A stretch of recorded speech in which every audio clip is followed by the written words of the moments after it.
Hey guys! Tonight we are going to peel back the perfumed, romanticized layers of the past and take a long, slow walk through the medieval world as it actually was. Forget the shining armor and the fairy tale castles you see in movies. Instead, imagine the thick, inescapable stench of a 14th century city, the grit of sand and worse between your teeth, and the constant, gnawing uncertainty of everyday life.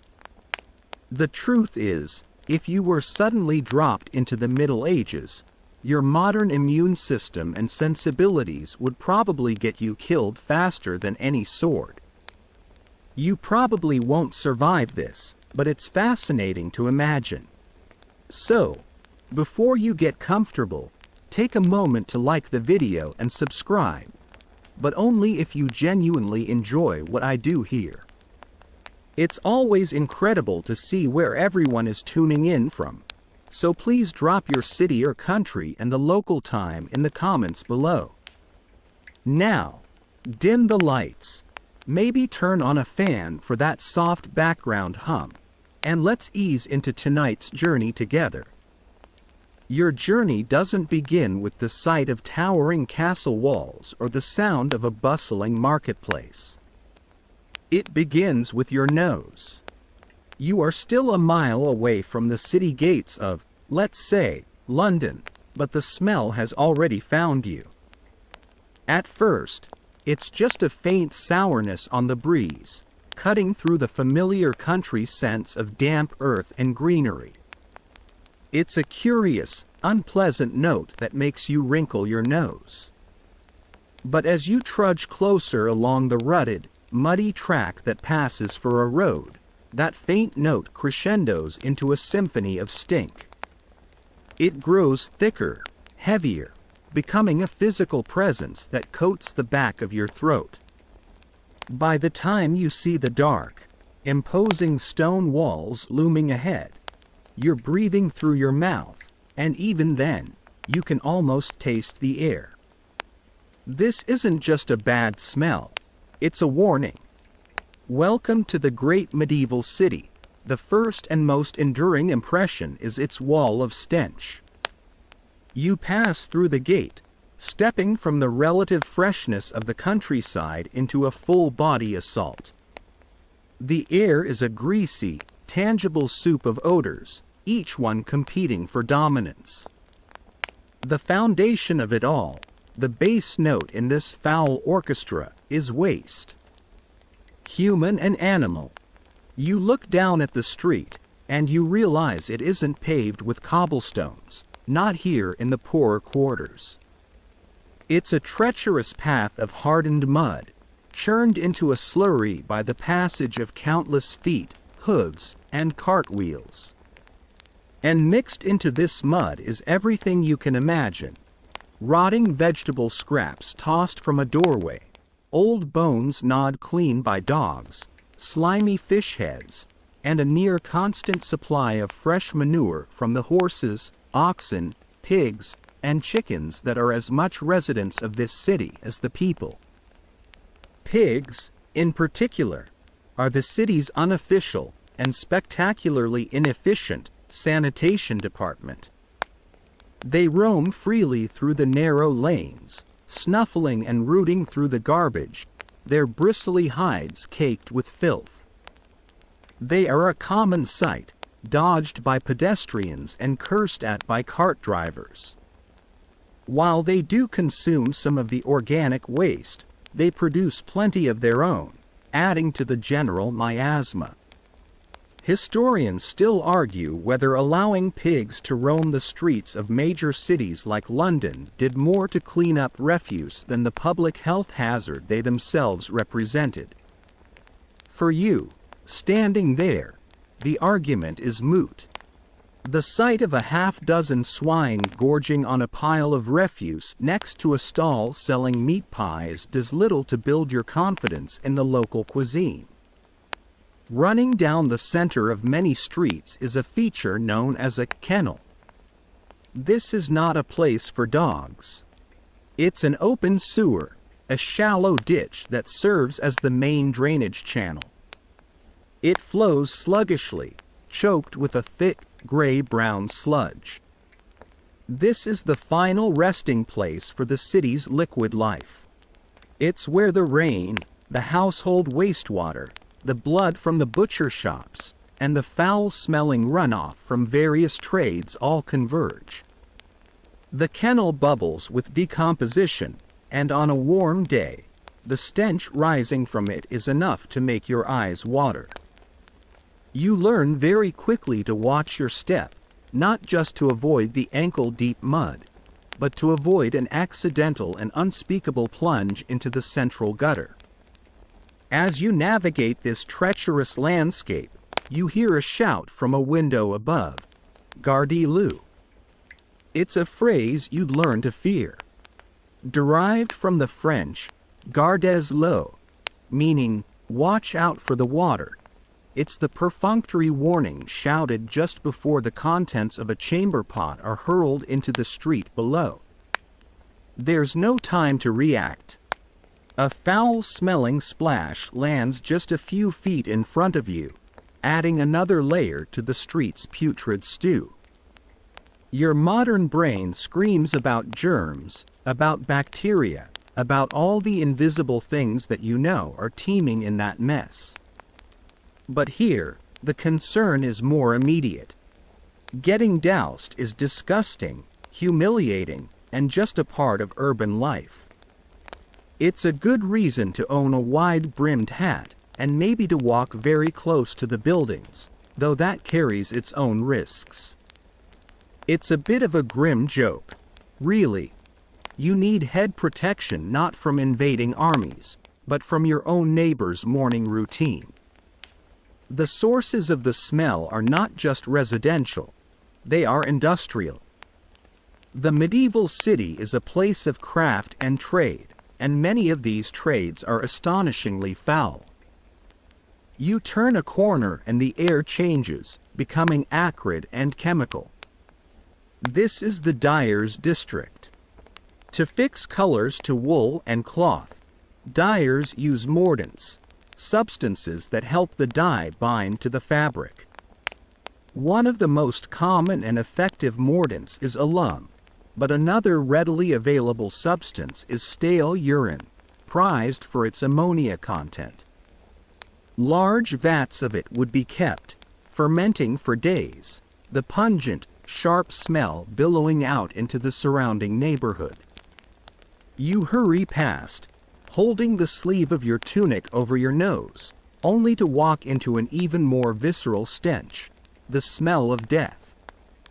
You've found the shambles, the city's meat market. Butchers work in open-fronted stalls, hacking apart carcasses in full view of the public. The air is thick with the coppery tang of blood. The ground beneath their stalls is a slick, dark morass of blood, fat, and gore. Flies, fat and lazy, buzz in thick black clouds over everything. When the butchers are done for the day, the unwanted parts of the animal, the entrails, the heads, the hooves, are often simply tossed into the street or the nearest kennel, left to rot until the roaming pigs or dogs find them. The nearby river, which you might imagine as a source of clean water, is often just as polluted. The Butchers' Guild of London, for instance, had its own section of the river fleet designated for them to dump their waste, turning the water into a slow-moving channel of blood and offal. But even the butchers cannot compete with the tanners. Tanning, the process of turning animal hides into leather, was perhaps the most nauseating of all medieval trades. Its practitioners were often forced by law to live and work on the outskirts of the city or downwind from everyone else, for good reason. The process involved scraping every last bit of flesh and fat from the hides, a process that created piles of rotting, maggot-infested tissue. The hides were then soaked for days in vats of foul liquid to soften them and loosen the hair. What was in this liquid? Sometimes water and lime, but very often it was a slurry of things like dog or pigeon droppings, or even animal brains. Most notoriously, the hides were soaked in urine. Again, the ammonia was key. The stench of a tannery was a unique, triple-threat combination of decaying flesh, manure, and industrial-strength urine. It was a smell that clung to the tanners' clothes, their skin, their hair. It announced their presence from 100 yards away. You give their district a wide, wide berth. This overwhelming filth was not something people were simply oblivious to. They knew it was disgusting. This is a common misconception, that medieval people had no sense of smell or hygiene. They hated the stench just as much as you would. This is a well-documented mainstream fact. Medieval city councils and kings passed numerous sanitation laws, or ordinances, in an attempt to control the problem. As early as the 14th century, English royal proclamations forbade the butchering of large animals within the city walls and ordered householders to keep the area in front of their homes clean. In 1388, the English Parliament passed an act forbidding the dumping of filth and garbage into ditches, rivers, and other bodies of water, citing the grievous and contagious diseases that resulted from the corrupt and foul stenches. The problem wasn't a lack of awareness, it was a lack of infrastructure. Without a sewer system, garbage collection, or effective law enforcement, these rules were nearly impossible to follow or enforce. Where else was the waste supposed to go? As you press on toward the tavern you've been told offers lodging, you start to notice the filth on a more personal level. It's not just the city, it's the people. Personal hygiene is a world away from what you know.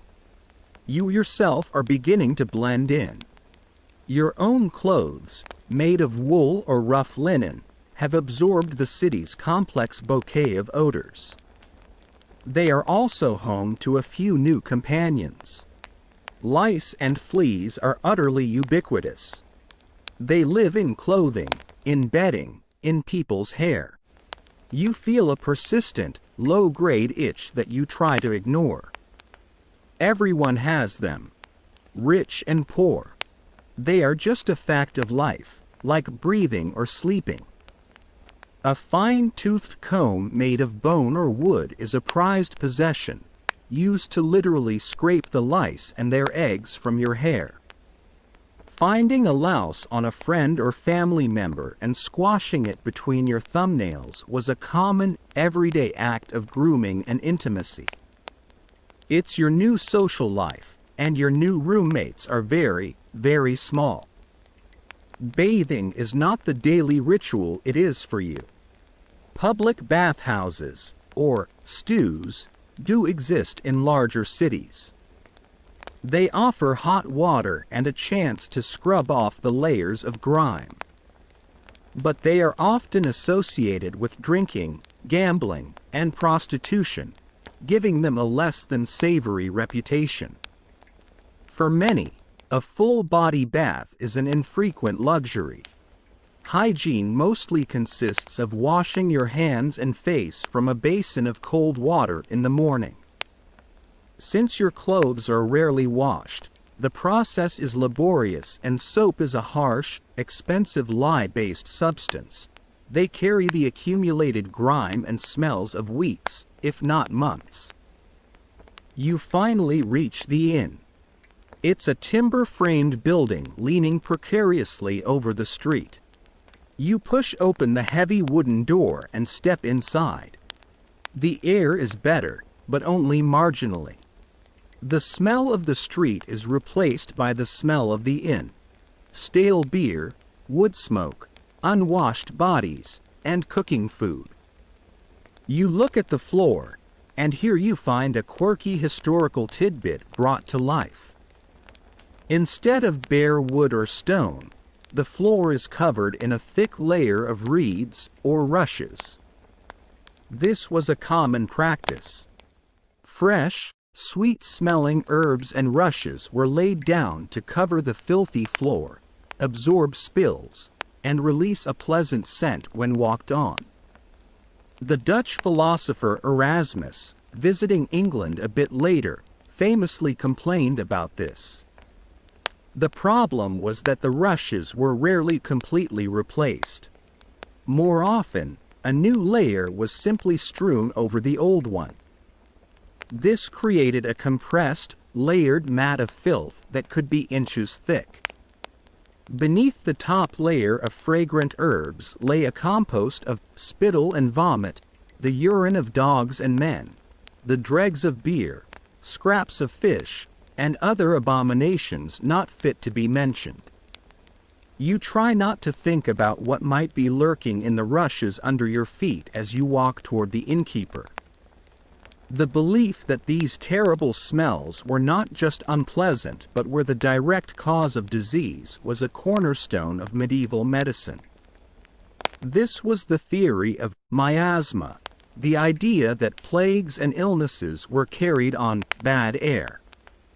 Foul vapors rising from rotting matter, swamps, or cesspits were thought to be poisonous, capable of corrupting the body and causing sickness.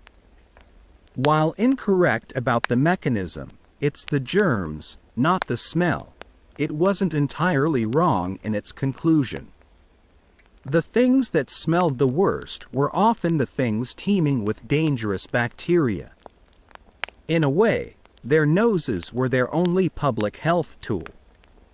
People would carry pomanders, small metal balls filled with fragrant ambergris, musk, or spices, or simply hold a clutch of herbs to their noses when walking through a particularly foul area, hoping the good smells would ward off the deadly miasma. It's a grimly amusing thought. Your survival could depend on who has the stronger smelling potpourri. You are exhausted. The journey, the noise, the constant vigilance required to navigate the streets, and above all, the smell, have worn you down. You find a seat on a wooden bench in a dark corner of the tavern's common room. The air is hazy with smoke from the central hearth, which mercifully masks some of the other odors. But there's no real escape. The stench of the city has soaked into the very wood of the building. It's in your clothes, in your hair, on your skin. You close your eyes, but the smell is still there, a phantom presence in your sinuses. This is your new reality. The background hum, or rather, the background stink, of your life. And as you sit there, the thought of what you'll have to eat and drink in a place like this begins to dawn on you, a new kind of dread settling in. The Wall of Stench was just the beginning of your immersion into this world. Now, you have to live in it. You sit in the smoky common room of the inn, the cacophony of the city outside replaced by the low murmur of conversation and the crackle of the hearth. For a moment, it feels like a sanctuary, a refuge from the sensory onslaught you just endured. But the human body has its needs, and after your long journey and perhaps a nervous gulp of ale, a pressing one makes itself known. You need the privy. You catch the innkeeper's eye and ask for directions. He grunts and gestures vaguely toward a door at the back of the room, a motion that suggests this is a question he'd rather not be asked. You push open the door and step into a small, muddy yard behind the inn. The air immediately turns foul again, a concentrated version of the street stench. Huddled in the corner is a small, dilapidated wooden shed, its door hanging crookedly on one hinge. This is it. As you approach, the smell intensifies, a sharp, ammoniac reek mixed with the damp, earthy smell of decay. You pull the door open, and a wave of it hits you, so strong it's almost visible.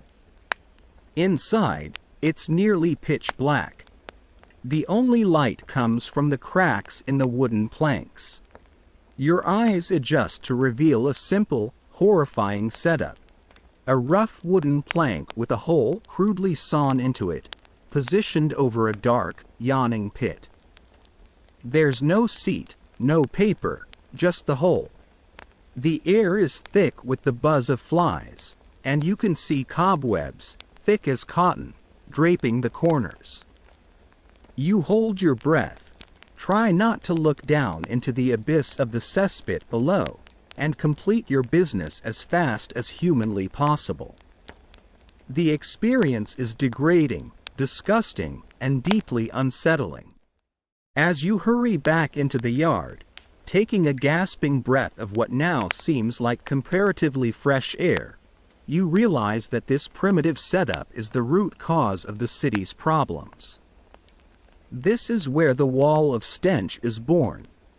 This private misery is connected to the public menace you witnessed earlier.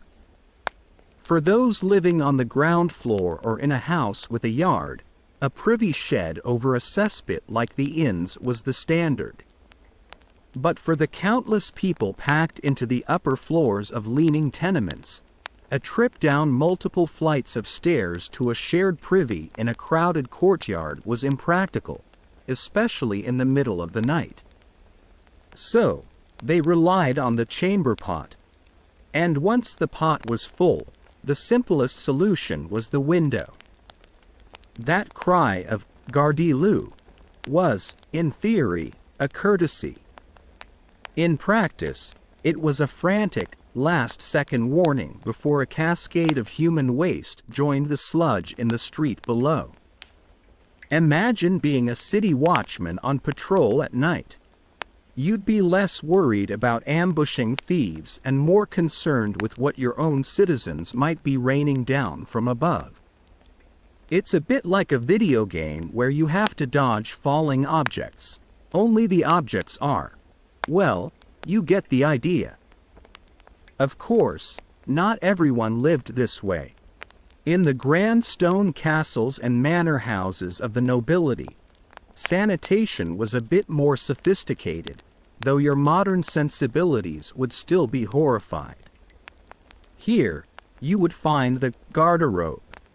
The name literally means wardrobe, a charming euphemism that came from the practice of hanging expensive clothes and furs in the toilet shaft. The potent ammonia fumes rising from the waste below were an effective, if pungent, way to kill moths, fleas, and lice. It's perhaps the world's first and worst-smelling walk-in closet. The design was an architectural feature. A small room or alcove would be built into the thickness of the outer castle wall. Inside, a stone or wooden seat was placed over a hole. This hole opened into a vertical shaft that ran down the face of the building. Gravity did the rest. There was no flushing, no water, just a straight drop. And where did this drop lead? This brings us to a well-known historical fact. In many cases, the garderobe chute emptied directly into the castle moat. This transformed the moat from a simple water defense into a massive, stagnant, open sewer encircling the entire fortress. One can only imagine the stench on a hot summer day. It also added a rather nasty element to siege warfare. Any army trying to assault the castle would not only have to cross the moat but would have to wade through the collected filth of the entire castle population. It's a powerful form of psychological warfare, making your enemy literally sick with disgust before they even reach the walls. Back in the city, For those without a convenient moat, the destination for all this waste was the cesspit. A cesspit was essentially a hole in the ground, the great-great-grandfather of the septic tank, but without any of the tank part. Sometimes they were lined with stone or brick, or woven wicker to keep the walls from collapsing, but often they were just unlined pits dug into the earth. Nearly every property would have one, receiving waste from the household privy. And because land in the city was so valuable, these pits were often dug perilously close to the home's well, the primary source of drinking water. The concept of groundwater contamination was centuries away. People simply didn't make the connection that the foul-smelling pit seeping into the ground just 10 feet away could have anything to do with the well water that was making their family sick. These cesspits were fraught with danger. They could overflow during heavy rains, flooding cellars with a vile sludge. The ground around them would become saturated, weakening the foundations of nearby buildings. But the most immediate danger was the air itself. The decomposing waste produced a potent cocktail of gases, primarily methane and hydrogen sulfide. These fumes could seep into houses, creating a constant foul odor and, in concentrated amounts, could be lethal. There are grim court records detailing accidents where people were overcome by the fumes while cleaning a pit, or worse, where the ground gave way and they fell in and drowned. It was a hidden, stinking danger lurking beneath the surface of every home. Eventually, of course, the pit would become full.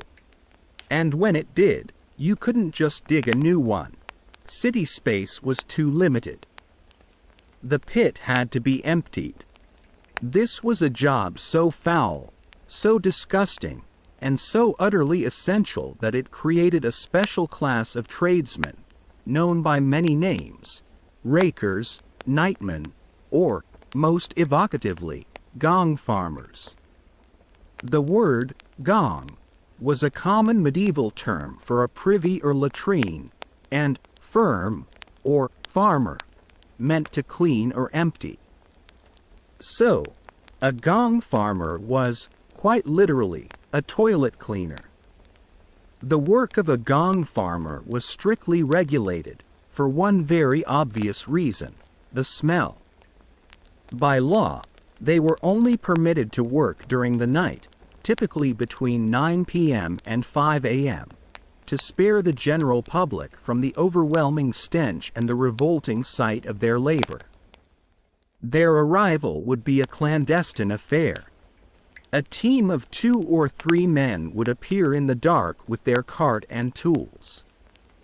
The work was grueling and systematic. One man, the tub man, would climb down a ladder into the pit. Standing sometimes waist-deep in raw sewage, he would use a shovel or a long-handled ladle to fill buckets or tubs. Another man at the top would work the rope, hoisting the filled buckets up and passing them to a third man, who would dump them into their waiting cart. A quirky tidbit of specialization reveals that this was a coordinated effort, not just a messy free-for-all. They worked by the dim, flickering light of a lantern, a hazardous necessity given the flammable methane gas that could accumulate in the pit. The social status of the gong farmer was paradoxical. On one hand, their job was so reviled that they were social outcasts. The stench of their trade clung to them, making it impossible to hide their profession. They were often forced to live in designated areas away from the general populace and were banned from public spaces during the day. Yet, on the other hand, their work was so essential for the functioning of the city that they were surprisingly well paid. They could earn a significant sum for a single night's work, far more than a typical laborer. It was the original form of hazard pay, compensation for a job no one else wanted. It's a good thing, too, because no amount of money could truly compensate for spending your nights submerged in the collective filth of an entire neighborhood. Historians still debate the effectiveness and frequency of cesspit cleaning. Official records from cities like London show detailed contracts and regulations for the gong farmers, suggesting a somewhat orderly system. However, the very same court records are also filled with endless complaints from citizens about their neighbors' overflowing cesspits, illegal dumping, and disputes over who should pay for the cleaning. This suggests that while a system existed, it was often overwhelmed by the sheer volume of waste.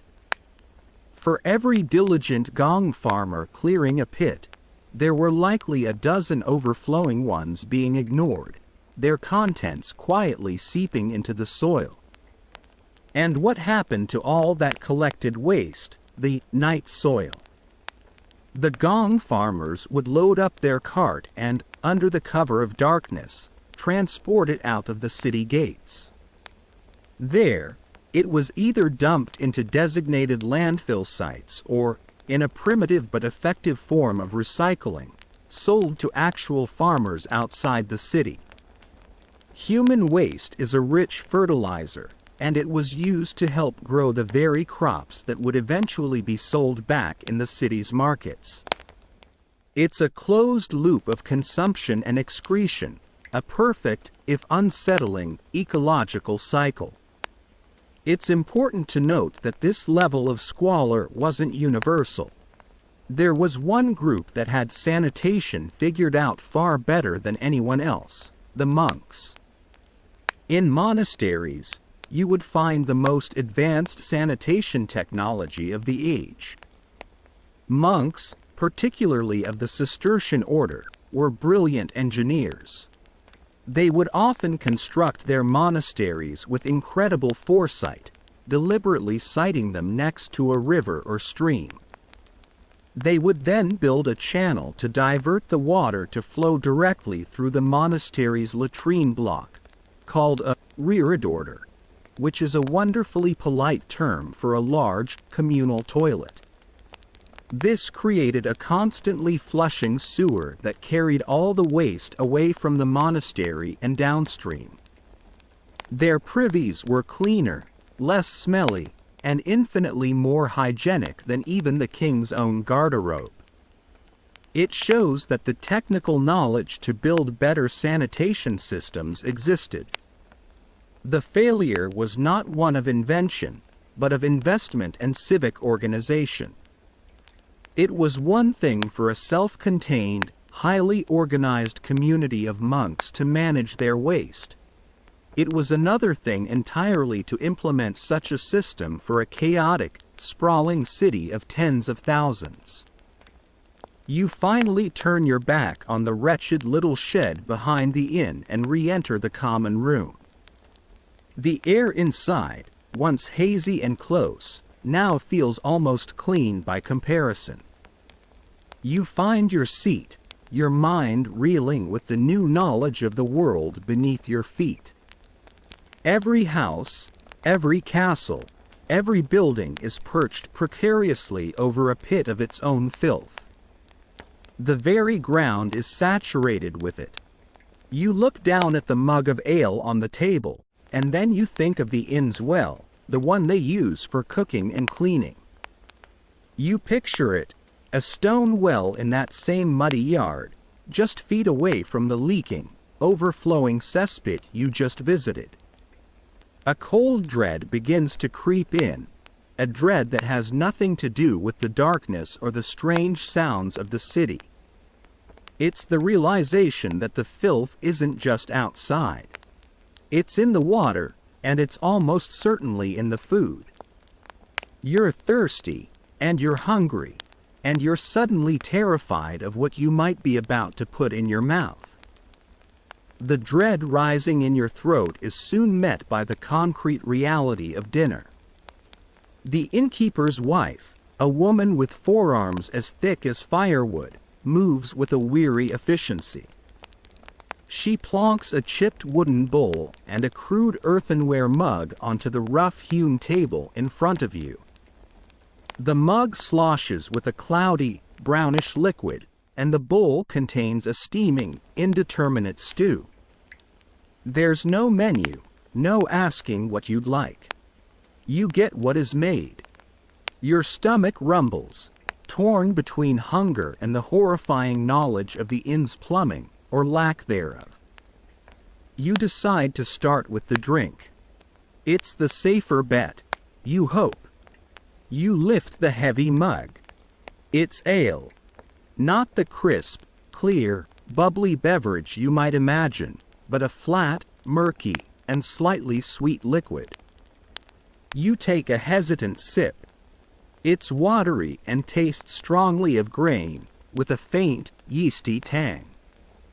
This, right here, is the single most important beverage of the medieval world, and your key to survival.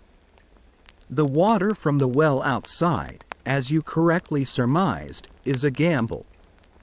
It might be fine one day and teeming with deadly pathogens the next, tainted by the seepage from the nearby cesspit you so recently visited.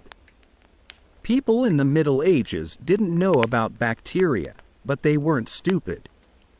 They knew that water from certain sources, downstream from a tannery, for instance, or from a well in a crowded town, often made people sick. They judged it by its clarity, its smell, and its taste, and urban water often failed all three tests. The ale, however, was safe. The process of brewing involves boiling the water with malted barley to create a substance called wort.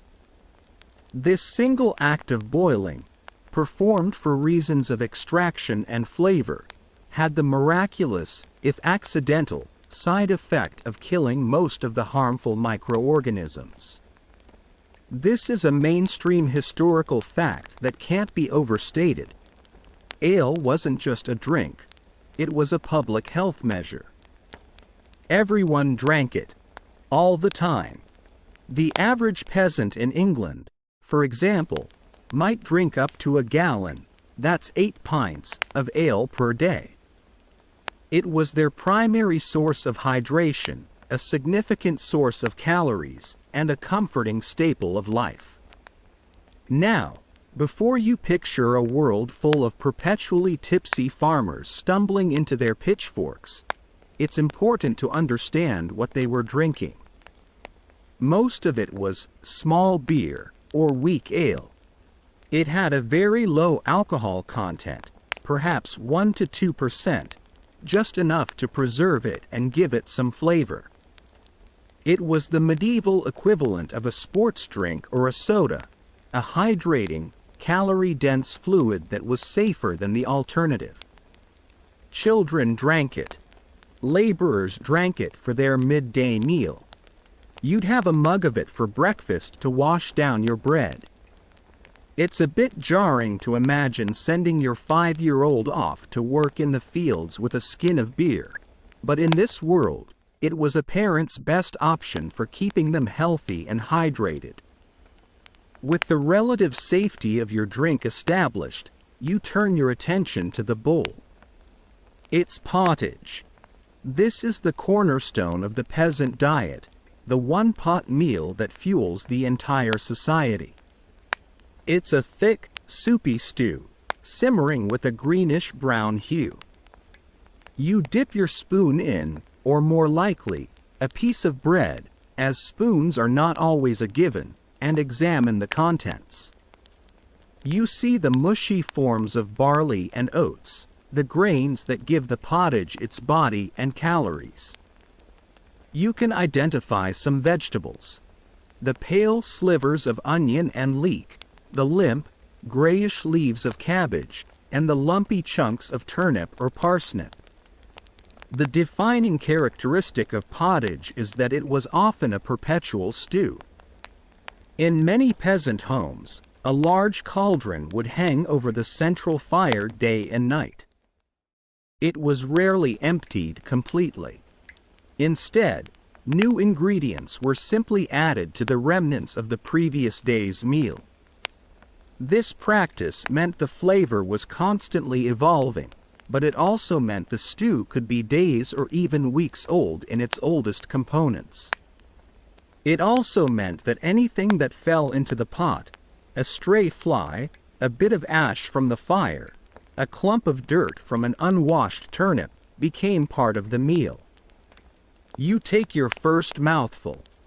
It's bland, earthy, and has a slightly sour undertone from its long, slow cooking.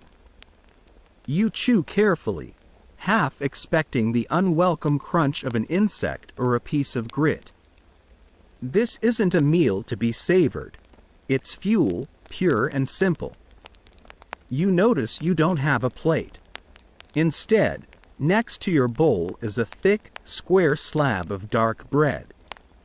This is a trencher. This quirky tidbit of medieval dining was a common practice for centuries. A thick slice of day-old, or several days old, bread served as your plate. You would place your portion of pottage or any meat you were given directly onto the trencher. The hard, stale bread was perfect for soaking up the juices and sauces. At the end of the meal, what you did with your gravy-soaked trencher depended on your status. If you were still hungry, you'd eat it. If you were feeling generous, you'd give it to one of the beggars waiting by the door. Or, you could simply toss it to the dogs scrounging around on the floor. It was the world's first edible, disposable plate, and a stark reminder of how nothing went to waste. Tonight, you're lucky. Your pottage contains a few stringy morsels of meat. It's a rare treat for someone of your presumed station. But the presence of meat in this era before refrigeration brings its own anxieties. Preserving meat was a constant battle against decay. The primary methods were salting, smoking, or drying, all of which drastically altered the flavor and texture of the meat, often making it tough and intensely salty. Fresh meat was a luxury and had to be eaten quickly. Butchers and market vendors were not above a bit of trickery to pass off meat that was starting to turn. A piece of beef that had begun to go gray might be cleverly disguised with a wash of fresh animal blood to give it a healthier red sheen. Fish that was a day or two past its prime, its gills turning a telltale green, might be sold in a dark corner of the market where the customer couldn't get a good look. This is where spices played a fascinating and complex role. Historians still debate the true role of spices in medieval cuisine. While some argue they were primarily used to disguise the taste of spoiled food, others contend they were mainly a display of wealth and a genuine culinary preference, with the preservative qualities being a secondary benefit. Spices like pepper, cloves, nutmeg, and cinnamon were fantastically expensive, imported over vast distances from the East.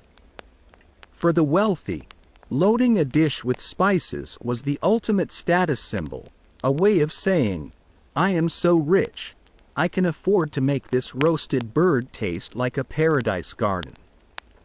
For those lower down the social ladder who could perhaps afford a pinch of domestic mustard or pepper, it was a godsend. A strong, pungent spice could indeed mask the slightly off flavor of meat that was on the verge of spoiling, allowing you to eat a valuable piece of protein without gagging. It's a culinary gamble. Is the heavy clove flavor in this meat pie a sign of a luxurious recipe, or a clever cover-up for something you'd rather not know about? It's a fun game of gastrointestinal roulette. Finally, you turn to the most fundamental food of all, the bread. Accompanying your trencher, you might have another piece for dipping and eating. It is the staff of life, the source of up to 80% of the daily calories for most of the population. But this is not the soft, white, airy loaf you know. This is a heavy, dense, and dark slab, likely made from rye or a mix of wheat and rye called maslin. It's hearty and filling, but it has a secret ingredient you can't taste. As you chew, you notice a distinct, persistent grittiness. This isn't seasoning, it's stone. The flour used to make this bread was ground in a stone mill, powered by wind, water, or animals. The grinding process, where two massive stones crush the grain between them, was effective but imperfect. Tiny particles of the millstone would constantly break off and mix into the flour. There was no way to sift it all out. This meant that every single loaf of bread, every pie crust, and every bowl of gruel contained a fine abrasive. Over a lifetime of eating this gritty bread, the effect on people's teeth was devastating.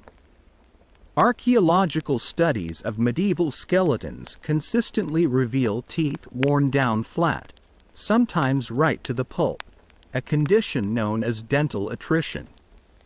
It was a slow, painful process that began in childhood, all because of the very bread that kept them alive. You finish your meal.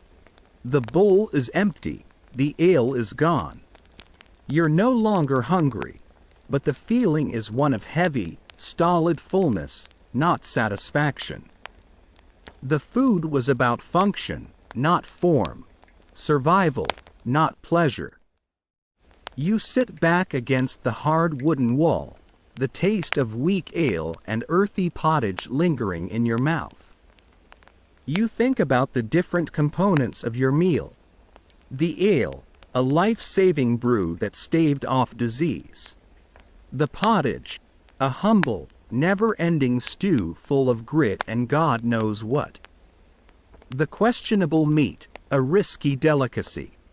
And the bread, the solid, reliable, gritty bread. It's the one thing that should be simple, the one thing that feels elemental and pure.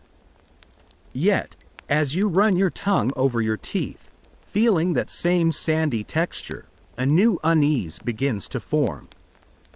You realize that in this world, nothing is truly simple, and nothing is truly pure. Even the staff of life, you suspect, might be hiding its own dark secrets, something far worse than a little bit of stone. You are still at the table in the tavern, the ghost of your gritty meal a faint memory on your palate. Your gaze falls to the remaining slab of dark bread on your trencher. You pick it up, its weight surprising, its texture dense and coarse. The grittiness from the millstones, which wore down the teeth of generations, is something you now understand. But as you turn it over in the dim, flickering light from the tallow candle, you notice something else. Embedded in the dark crumb are tiny, purplish-black specks, almost like seeds, but harder, more elongated. You might mistake them for mouse droppings, if not for the fact they're baked right into the loaf. You'd seen something similar on the heads of rye in a field on your way to the city. Strange, dark spurs growing where healthy grains should be. You shrug and take a bite. What's one more impurity in a world full of them? You couldn't possibly know that you may have just ingested one of the most terrifying substances known to the medieval world.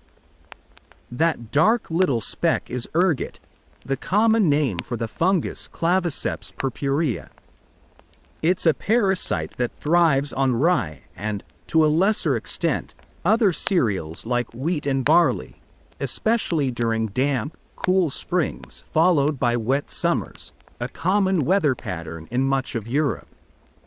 The fungus infects the flowering head of the grain, growing into a hard, dark, purplish structure called a sclerotium. When harvest time comes, these toxic little bodies are collected right along with the healthy rye. They are similar in size and weight to the rye grains, making them nearly impossible to separate out with the simple winnowing and sieving technology of the time. So, they go into the sack, off to the mill, where they are ground into flour alongside everything else. The poison becomes invisible, a hidden contaminant in the very staff of life. Eating a small amount of ergot-contaminated bread might only give you a stomach ache or a mild headache. But after a particularly bad harvest, when the fungus has run rampant, the concentration of these toxic alkaloids in the flour can become dangerously high. When a village or a town lives for months on bread baked from this poisoned harvest, a horrific illness known as ergotism begins to take hold. And it came in two distinct, equally nightmarish forms. The first is gangrenous ergotism. It begins subtly. You feel a strange tingling in your fingers and toes, a pins and needles sensation that doesn't go away. Soon, the tingling gives way to a feeling of intense cold in your limbs, a deep, penetrating chill that no fire can warm. Then comes the fire. This is the symptom that gave the disease its most famous name, Ignis Sacer, the holy fire, or more commonly, St. Anthony's fire. You feel an excruciating burning sensation in your limbs, a feeling of being roasted over hot coals from the inside out. This is because the ergot alkaloids are powerful vasoconstrictors. They cause the muscles in the walls of your blood vessels to clamp down, choking off the flow of blood to your extremities. What follows is a slow, inexorable process of decay. Starved of blood, the tissues in your hands, feet, fingers, and toes begin to die. Your skin becomes swollen and blistered, then cold and numb. It darkens, turning from purple to a dry, leathery black. The affected limb withers and shrivels, becoming mummified while still attached to your body. And then, horrifically, it simply falls off. A finger, a hand, an entire foot might detach at the joint, often without any bleeding because the blood vessels have been completely sealed. You could be left a limbless wreck, in constant agony, yet still alive.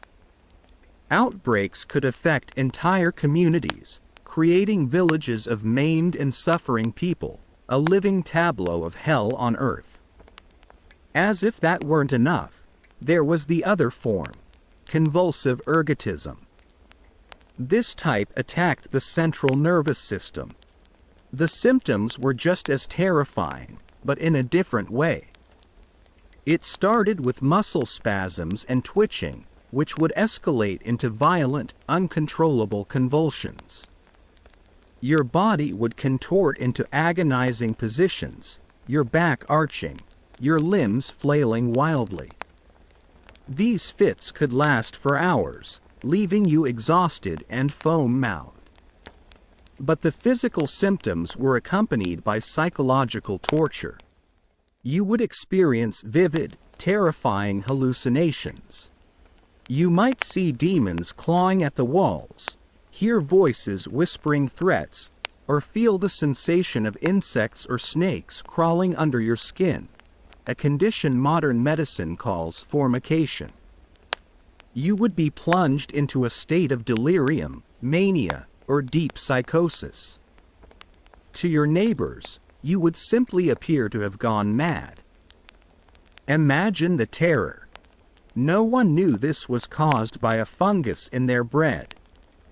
In a world steeped in faith and superstition, there was only one logical explanation for such suffering. It was supernatural. The burning pain of St. Anthony's fire or the demonic visions and fits of convulsive ergotism were seen as divine punishment for some secret sin, or worse, as a clear sign of demonic possession or witchcraft.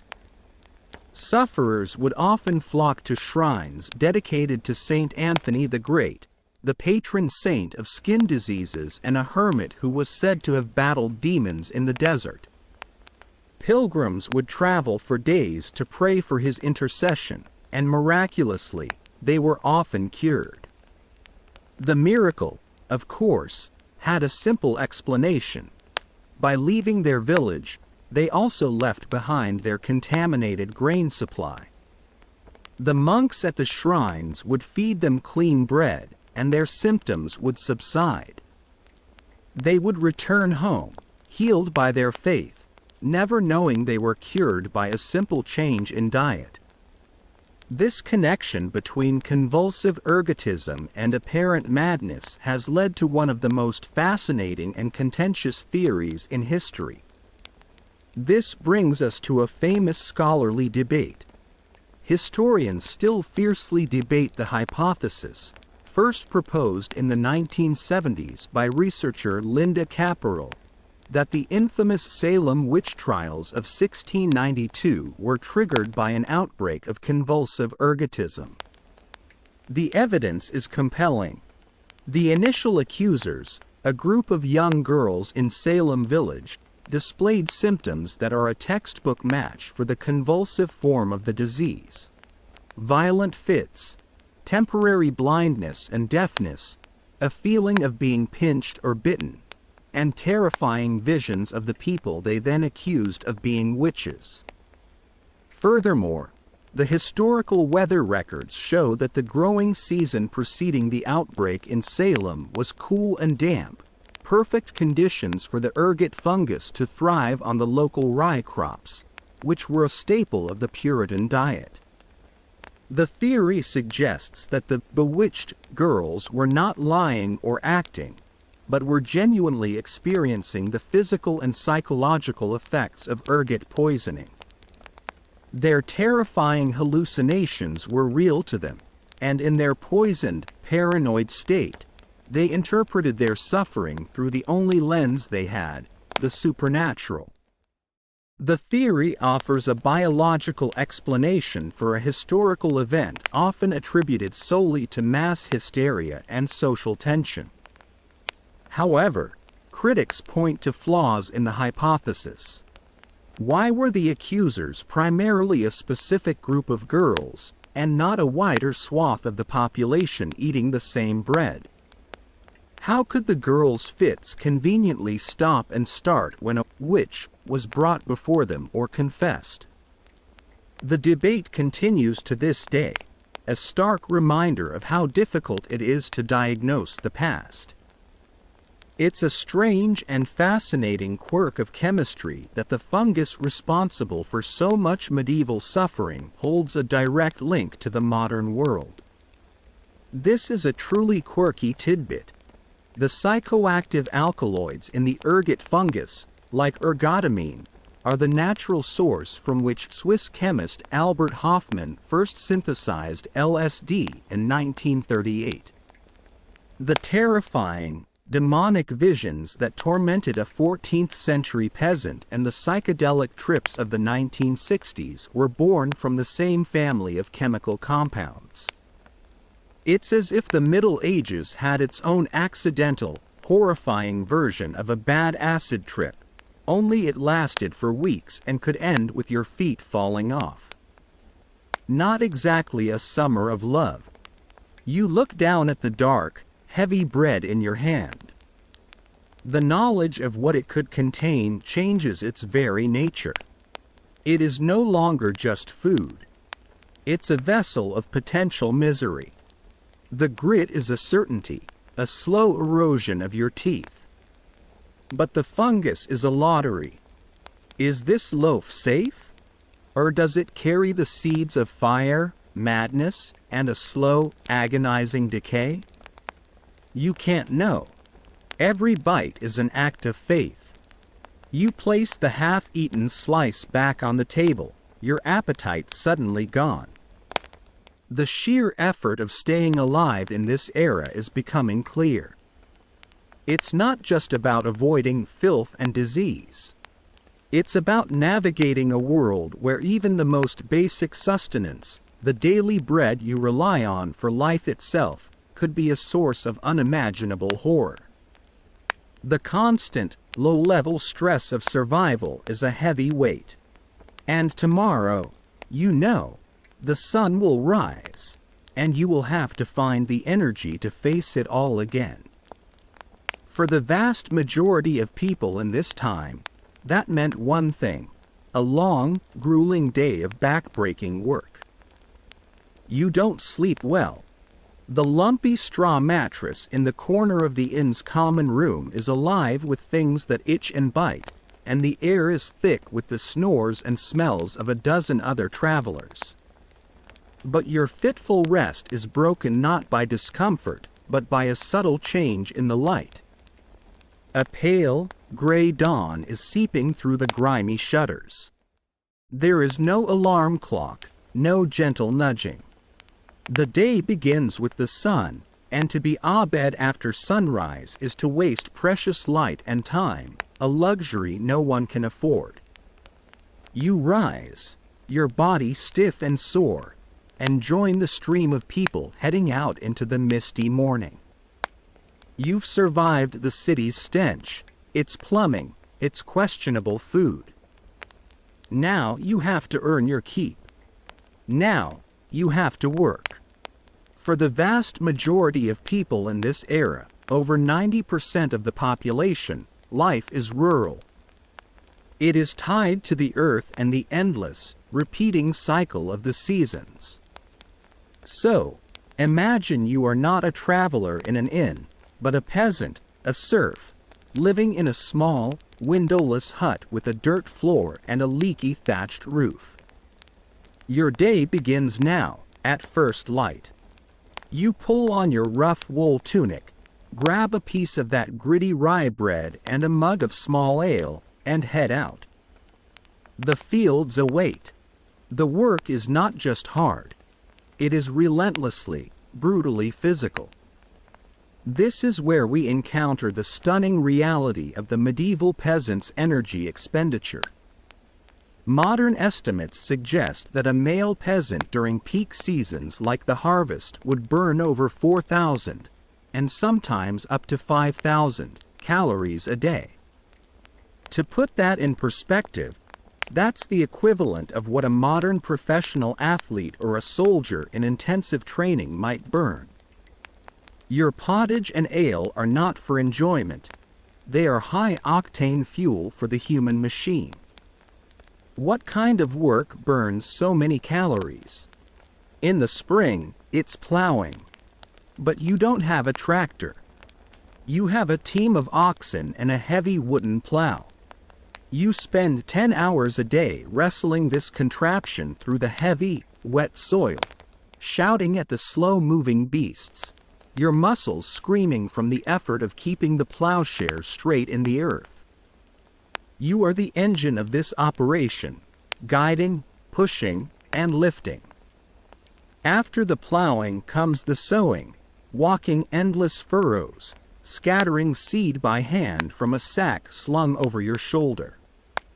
Then comes summer and the haymaking. This means hours upon hours of swinging a scythe, a tool that is as dangerous as it is effective. The rhythmic, full-body motion of scything is exhausting, a full-body workout that continues from sunrise until the light begins to fail. In late summer and early autumn, it's the harvest, the most critical time of the year. You are bent over from dawn till dusk, cutting wheat with a sickle, tying it into sheaves, and stacking them. The work is frantic, a race against the weather. A week of rain at the wrong time could ruin the entire crop and mean starvation for your family in the winter ahead. This grueling labor is performed within the rigid structure of the manorial system. You are a serf, or a villain, which means you are not free. You are legally bound to the land you work. You cannot leave the manor without the permission of your lord. You cannot marry, or have your daughter marry someone from another village, without his consent and often a fee.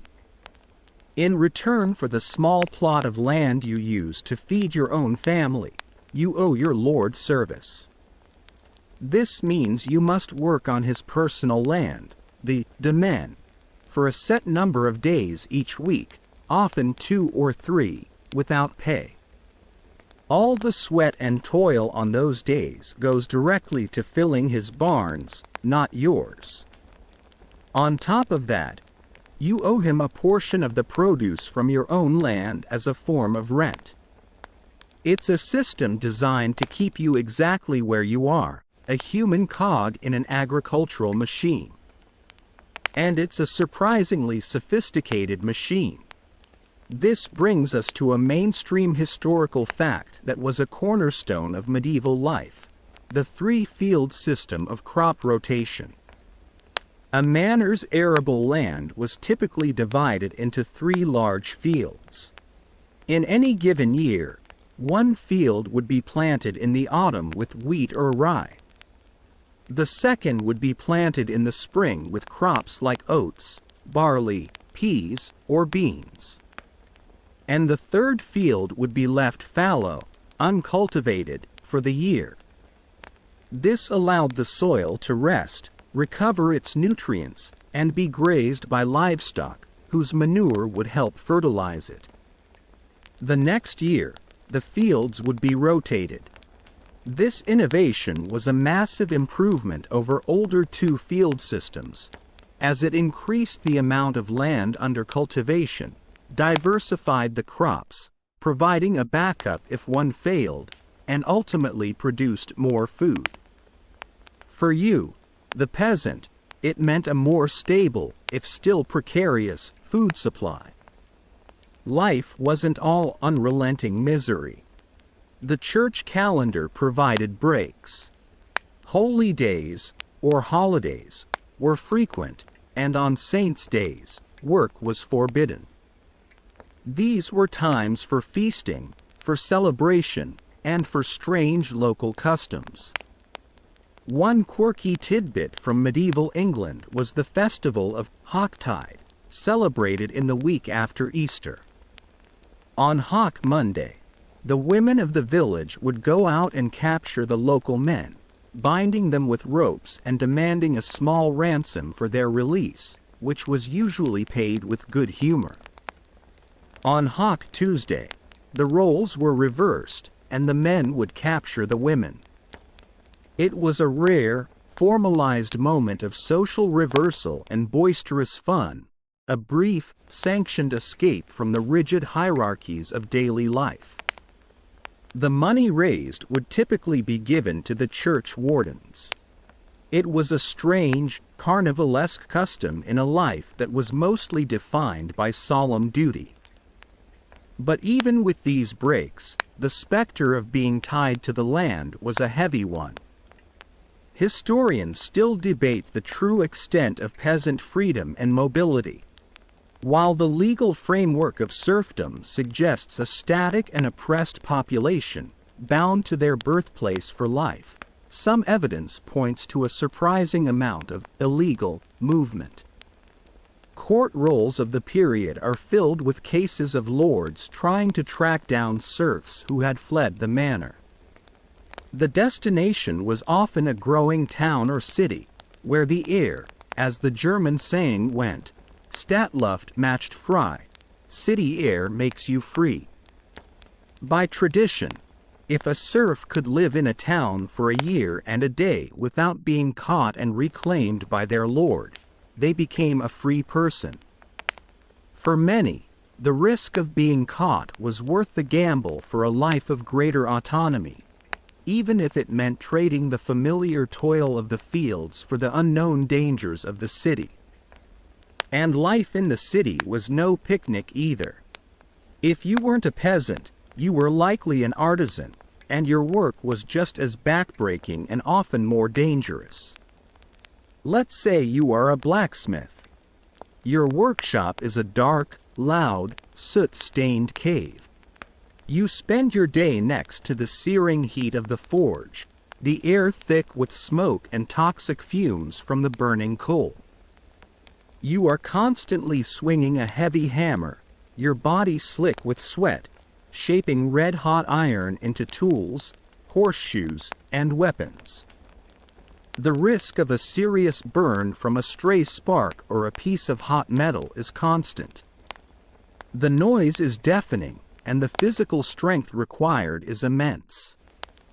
Or perhaps you are a tanner, a trade we've already identified by its unique stench. Your work involves handling rotting, decomposing animal hides all day. You soak them in vats of caustic lime and foul-smelling urine, and scrape them clean of flesh and hair. Your hands are perpetually raw and stained. Beyond the sheer disgust of the job, it's incredibly dangerous. Animal hides could carry deadly diseases, most notably anthrax, which was known then as wool sorter's disease. A small cut on your hand could lead to a fatal infection. Every trade had its own hazards. A mason working on a new cathedral breathes in stone dust that slowly destroys his lungs, and lives with the daily risk of a falling block or a collapse of the scaffolding. A weaver spends 12 hours a day in a cramped, dark room, the air thick with airborne fibers, their eyes straining in the poor light. There was no concept of workplace safety, no compensation for injury. If you got hurt and couldn't work, you and your family would likely starve. It's a bit like choosing your own adventure, but every path leads to a different chronic ailment. A bad back for the peasant, blackened lungs for the blacksmith, or a nasty skin condition for the tanner. The sun is finally setting. The day's labor is done. Whether in the field or the workshop, you trudge back to your dwelling, your body screaming with exhaustion. Every muscle aches. Your hands are raw, blistered, and calloused. You collapse onto a bench, too tired to even speak, and eat your bowl of pottage and gritty bread. You are not eating for pleasure. You are refueling the machine. You look around the smoky, cramped hut. You see your own exhaustion reflected in the faces of your family. And then you notice the children. They are not playing. They are slumped against the wall, their small bodies just as weary as yours. Their faces are smudged with dirt, their hands are calloused, and their eyes hold a weariness that doesn't belong to a child. And you realize, in this world, there is no separate, protected sphere of childhood. It is simply a shorter, weaker version of adulthood. The back-breaking work begins almost as soon as you can walk. The exhaustion you feel after a day's labor is a profound, bone-deep weariness. It's a feeling shared by every adult around you. But as you look closer into the smoky twilight of the village or the grimy alleys of the city, that same exhaustion is etched onto the faces of children. Their shoulders are slumped, their hands are not soft but chapped and calloused, their movements are not of playful abandon but of weary purpose. You have just witnessed the end of an adult's workday. Now, let's rewind and follow one of these children from the beginning, because in this world, childhood as you know it, a protected, innocent, and extended period of play and learning, simply does not exist. Here, childhood ends at 7. Before we even get to that age, survival itself is the first great hurdle. Life is incredibly fragile. One of the most brutal statistics of this era is that around 30%, and in some times and places nearly 50% of all children will die before reaching their 5th birthday. Diseases that are now minor inconveniences are preventable with vaccines. Measles, scarlet fever, whooping cough, are rampant and deadly killers. A simple infection from a scraped knee could be a death sentence.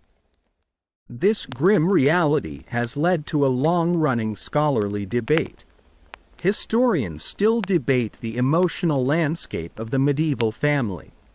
Some have argued that these staggering mortality rates forced parents to develop a kind of emotional detachment from their infants, investing less love and grief in a child who was so likely to be taken from them. Others fiercely contest this, pointing to diaries, letters, and artwork that show profound parental love and devastating grief. They argue that the constant threat of loss didn't numb the heart, but perhaps even intensified the bonds with the children who managed to survive. Imagine you are one of the lucky ones. You have survived infancy. You are now 7 years old. This is the age of reason, according to the church and society. You are no longer considered an infant but a miniature adult, capable of work, reason, and sin. Your formal education in labor begins now. If you are a peasant child, your chores are essential to the family's survival. You start with simple tasks. You spend long, boring days in the fields as a human scarecrow, shouting and throwing stones to keep birds away from the precious crops. You gather firewood from the forest, collect eggs from the chickens, and haul heavy wooden buckets of water from the village well or stream. You are put in charge of your even younger siblings, a significant responsibility when a moment of inattention could lead to a toddler wandering into the fire or falling into the river. As you grow older and stronger, your tasks become more demanding. By 10 or 12, you are working alongside the adults in the fields. You are weeding the vegetable patch, a back-breaking task under the hot sun. You are tending the family pig or herding a flock of geese. During the harvest, every able body is needed, and you are there, cutting grain with a small sickle, your hands quickly becoming blistered and sore. There is no school. Your education is entirely vocational. You are learning the rhythms of the seasons, the feel of the soil, the skills of planting and reaping that you will use for the rest of your life, just as your parents and their parents did before them. If you are a child in a town, your path is different, but no less demanding. Your future is likely an apprenticeship. This was the primary method of education and career training for the vast world of crafts and trades. At the age of 7, or perhaps a little older, your parents would sign a formal contract with a master craftsman. You might be apprenticed to a baker, a weaver, a carpenter, or a goldsmith. Your parents would pay the master a fee, and in return, he would take you into his home for the next 7 to 14 years. He was legally obligated to provide you with food, shelter, clothing, and, most importantly, to teach you the mystery or art of his craft. In return, you owed him your unquestioning obedience and your labor, which for the first few years was entirely free. The life of an apprentice was one of hard work and strict hierarchy. You were the lowest rung on the ladder. Your first years would be spent not at the forge or the loom, but in drudgery. You would sweep the workshop, run errands all over the city, clean the master's house, help his wife with chores, and tend to his children. You ate what the family ate and slept where they told you to, often on a simple pallet under the counter of the workshop itself. The master was your legal guardian and had the right to discipline you as he would his own child, which often meant harsh physical punishment for mistakes or laziness. It's the world's longest and most painful internship, with the added bonus that your boss can legally beat you. Only after years of this menial labor would you slowly be introduced to the secrets of the trade. This brings us to a mainstream historical fact: the rigid structure of the guild system. After completing your 7 or more years, you would graduate from being an apprentice to a journeyman. This meant you were now qualified to work for daily wages, a journey being a day's work. You might travel and work for various masters, honing your skills. The final step was to become a master yourself. To do this, you had to submit a masterpiece to the guild, a piece of work that proved your absolute command of the craft. If it was accepted, and if you had saved enough money to afford the guild fees and set up your own workshop, you could finally become a master, take on your own apprentices, and begin the cycle anew. It was a long, arduous path to economic independence. For the poorest children in the cities, those without families or whose parents couldn't afford an apprenticeship fee, life was even more precarious. They scraped by on the fringes, performing the most menial jobs imaginable. As per the user's prompt, some became link boys, a grim necessity in the pitch-black, unlit city streets at night. For a tiny fee, you, a small child, would carry a flaming torch or a lantern to guide a wealthy citizen from a tavern back to his home, protecting him from the hazards of the open sewers and the threat of robbers hiding in the darkness. An even stranger and more disgusting job was that of a pure finder. Pure was the euphemistic name for dog droppings. This was a real and necessary, if stomach-churning, profession. Tanners and leather workers, whose trades were already notoriously foul, valued dog dung for the alkaline enzymes it contained. They would mix it with water to create a foul slurry called a bait, which they used to soften tough animal hides and remove any remaining hair or flesh before the tanning process. So, the poorest children, often girls, would wander the streets with a bucket and a small scoop, collecting this pure, to sell to the tanneries for a few pennies. It was a job that put you at the absolute bottom of the social ladder, a life spent collecting the waste of animals to sell to the foulest of trades. Amidst all this labor, did children ever play? Yes, but even their play was often a reflection of their adult world. They had simple toys, dolls made from rags and stuffed with straw, carved wooden animals, hoops to roll, and inflated pigs' bladders to use as balls. They played games we would still recognize, like tag, hide and seek, and leapfrog. But much of their play was practice for adulthood. Boys would have mock fights with sticks, pretending to be knights, while girls would practice domestic chores with their dolls. In a rare moment of whimsy, the church itself provided one of the most remarkable and quirky tidbits of medieval childhood: the boy bishop. In many cathedrals across Europe, particularly in England, it was a tradition on the feast of St. Nicholas or the Holy Innocents for the choir boys to elect one of their own to serve as the boy bishop.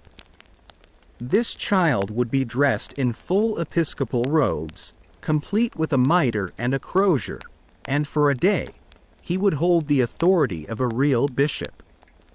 He would lead processions, give sermons, and collect offerings. He performed all the bishop's duties except for celebrating Mass.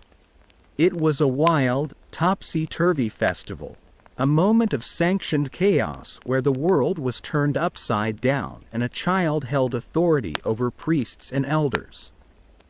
A truly epic version of Bring Your Kid to Work Day. You see a young boy, no older than 10, stumble as he walks home from a long day at a weaver's workshop. His face is pale, and he's coughing, a dry, rasping sound from a day spent breathing in airborne lint. An apprentice mason helping his master has a deep gash on his leg from a slipped chisel. A peasant girl tending the geese has a fever and a chill that won't go away. In a life of such grueling labor, constant exposure, and non-existent safety standards, injury and illness are not possibilities, they are certainties. What happens now? Who do you turn to when your body inevitably breaks down under the strain? There are no emergency rooms, no antibiotics, no pediatricians. You must enter the terrifying world of medieval medicine, a realm where the cure is often far, far worse than the disease. That young apprentice with the gash on his leg, the peasant girl with the fever, the weaver with the racking cough, their suffering brings them to a terrifying crossroads.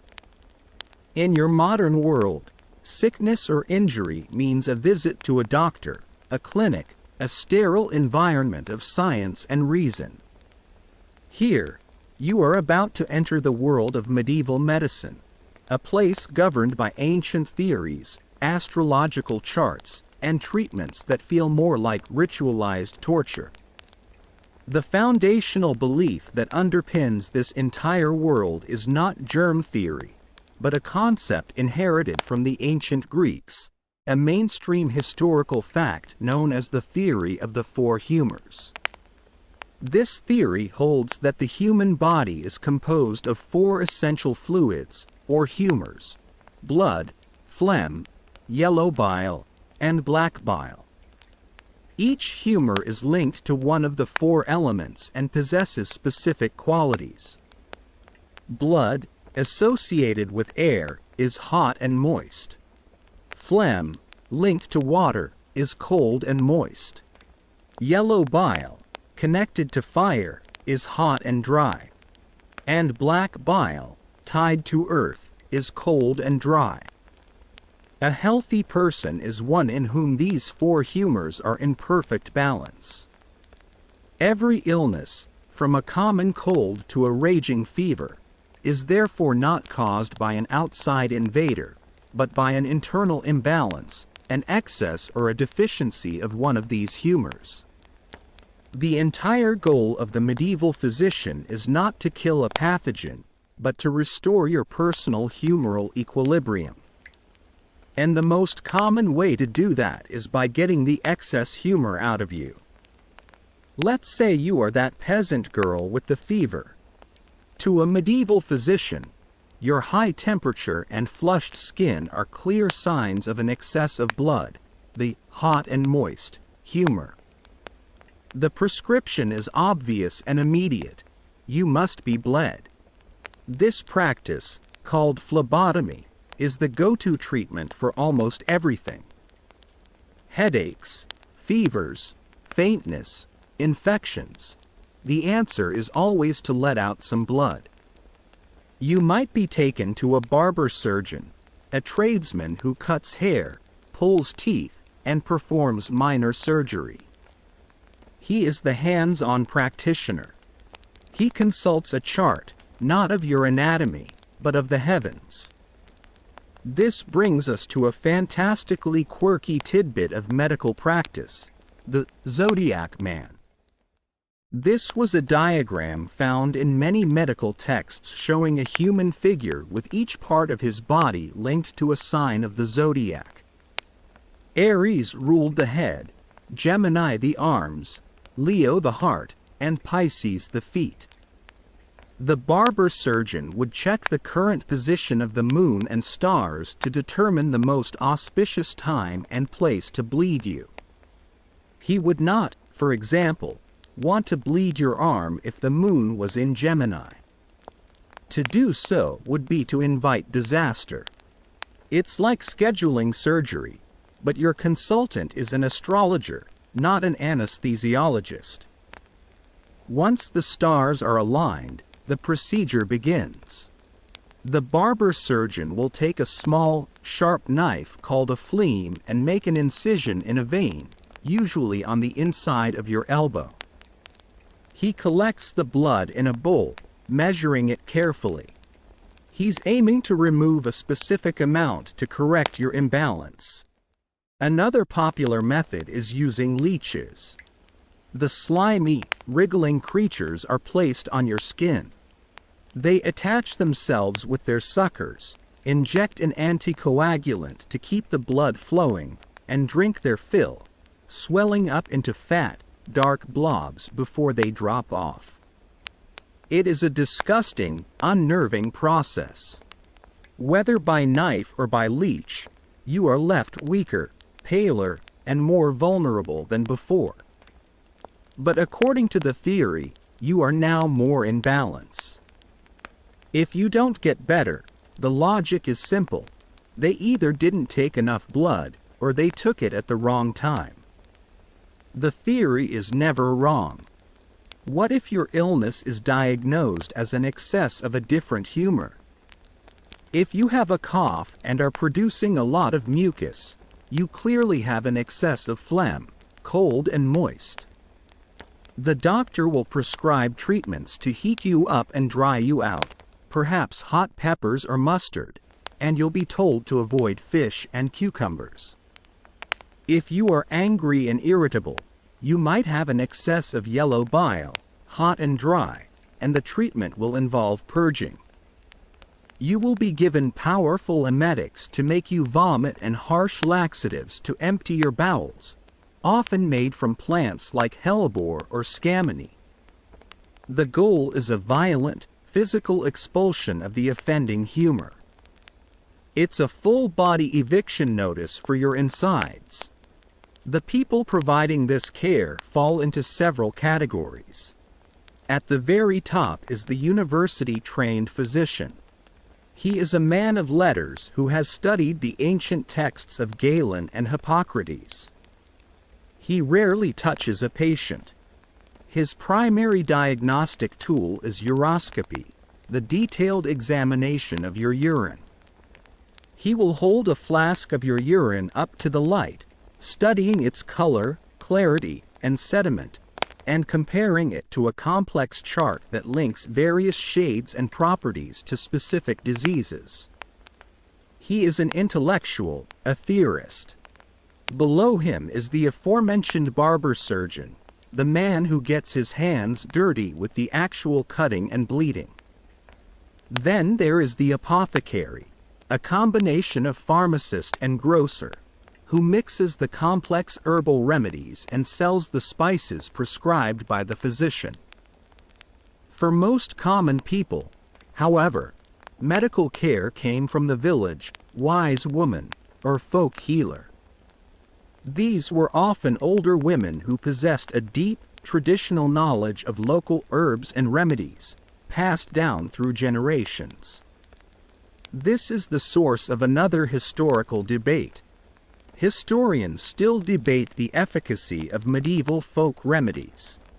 While university physicians clung to harmful practices like bloodletting, some scholars argue that the herbal knowledge of village, wise women contained genuinely effective treatments, like using willow bark, which contains salicin, the basis for aspirin, for pain, or sphagnum moss, which has antiseptic properties, for dressing wounds. They believe this represents a lost stream of practical pharmacology. Others maintain it was mostly superstition, placebo, and old wives' tales. For the sick peasant, however, this was the most accessible and often the most trusted form of care. Now, let's go back to that apprentice with the gash in his leg. Let's say the wound becomes infected. It swells, turns black, and the barber surgeon declares that the leg must come off to save your life. You are about to experience the true terror of medieval surgery. There is no anesthetic. Your only relief from the pain will be a swig of strong alcohol or a piece of leather to bite down on. You will be held or strapped down onto a wooden table by several strong men. The surgeon works with a terrifying array of saws, knives, and hooks, all of which are unsterilized. He knows nothing of germs. His focus is on one thing: speed. The faster he can cut through flesh and saw through bone, the less time you have to scream and the less likely you are to die from shock on the table. If you survive the agonizing procedure, your stump will be cauterized with a red-hot iron or plunged into boiling oil to stop the bleeding. Your chances of dying from post-operative infection are astronomically high. It is a brutal, desperate butchery, born of necessity. Beyond these violent procedures, the list of prescribed cures is a catalogue of the bizarre. Mercury, a potent neurotoxin, was commonly used in ointments to treat skin diseases like leprosy and, later, syphilis. Powders made from ground-up mummies were considered a powerful medicine. Some cures followed the doctrine of signatures, a belief that God had marked plants to indicate their use. A plant with a lung-shaped leaf could cure a cough. A heart-shaped flower was good for the heart. It was a system of visual puns, not science. Feeling down? Try a little bit of poison. Got a cough? Eat this leaf that looks like a lung. It's a healthcare system that sounds like it was designed by a committee of madmen. You have now been bled, purged, or operated upon. You have survived the treatment. But you are left drained, weakened, and scarred. The medieval medical system, with its rigid adherence to ancient theories and its complete lack of understanding of hygiene and infection, often did more harm than good. The life expectancy of 30 to 40 years is not an abstraction. It is the direct result of this reality. It is the consequence of living in a world of contaminated water, questionable food, backbreaking labor, and a medical system that responds to illness by draining your life force away. This fragile balance of society, teetering always on the edge of sickness and death, is the normal state of affairs. But what happens when something new arrives? Something so fast, so deadly, and so utterly overwhelming that it shatters the theory of the humors, makes a mockery of the physician's charts, and brings all of Christendom to its knees. The world you've been living in, a world of filth, toil, and fragile health, is about to be broken. The system of medicine you just endured, with its confident pronouncements about humors and its ritual bleeding, is about to face an enemy it cannot comprehend. It starts as a whisper, a traveler's tale carried along the Silk Road alongside spices and silk. A great sickness in the East, a pestilence that depopulates entire cities in China and India. The stories are horrifying, but distant. It's someone else's problem. But then, in the autumn of 1347, the whisper becomes a scream. A fleet of 12 Genoese trading ships, fleeing a Mongol siege at the port of Kaffa on the Black Sea, limps into the harbor at Messina, Sicily. The sailors who greet them find a ghost fleet. Most of the crew are already dead, and the few who are still alive are delirious with fever, covered in strange, black boils. The Sicilian authorities, horrified, order the ships out of the harbor. It's too late. The great pestilence has arrived. The disease spreads with a speed that is apocalyptic. It moves from the port cities inland, following the trade routes like a phantom army. It is, as we now know from modern science, primarily the work of a bacterium, Yersinia pestis. This is the mainstream fact that explains the catastrophe. The plague was carried by fleas who fed on the blood of infected black rats, and these rats were the secret, silent passengers on every merchant ship and in every trader's cart. When an infected flea bites a human, the terror begins. This is the bubonic plague. At first, you feel a chill and a headache, followed by a raging fever that leaves you weak and trembling. You begin to vomit. Then, the telltale sign appears, the bubo. A hard, painful, egg-sized swelling erupts in a lymph node, usually in your groin, your armpit, or on your neck. The bubo grows, the skin stretching over it becoming tender and discolored. In the final stages, due to bleeding under the skin, the bubo and surrounding tissues turn a dark, purplish black. This is the symptom that gives the plague its most infamous name, the Black Death. From the first sign of fever to the end, you have maybe a week. The mortality rate is somewhere between 50 and 80%. But there is another, even more terrifying form. Sometimes, the bacteria bypass the lymph nodes and go straight to the lungs. This is the pneumonic plague.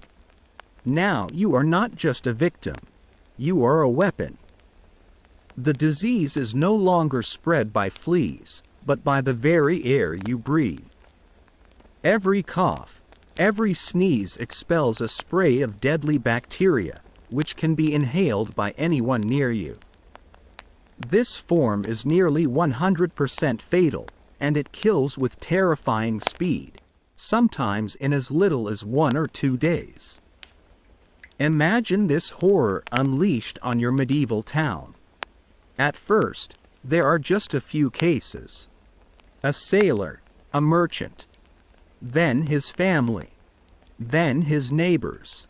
The physicians are summoned. They examine the urine, consult their astrological charts, and declare an imbalance of the humors.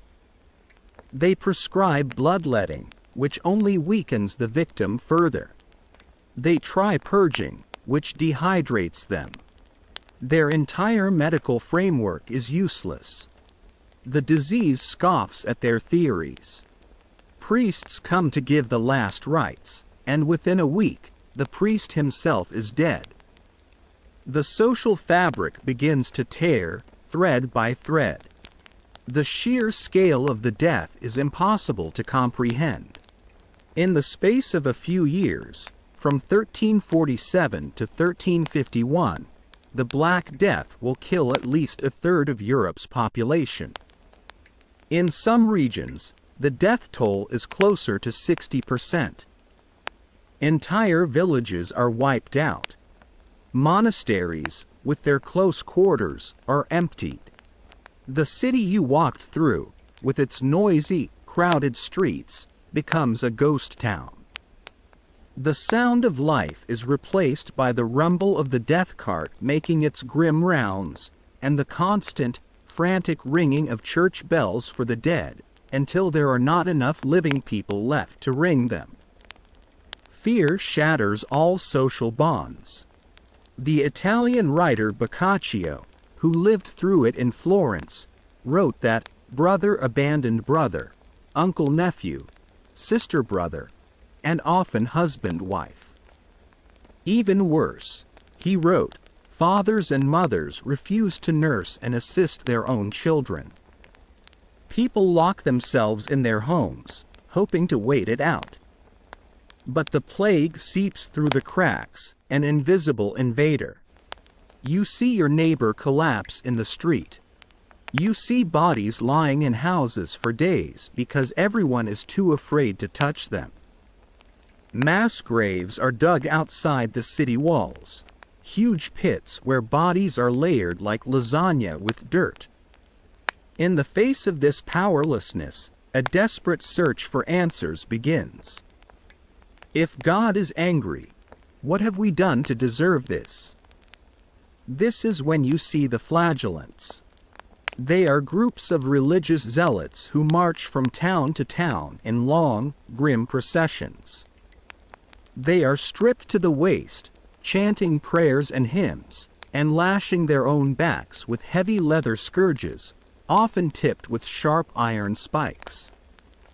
They whip themselves until they are a bloody mess, believing that by taking on this extreme penance, they can atone for the sins of mankind and persuade God to lift the plague.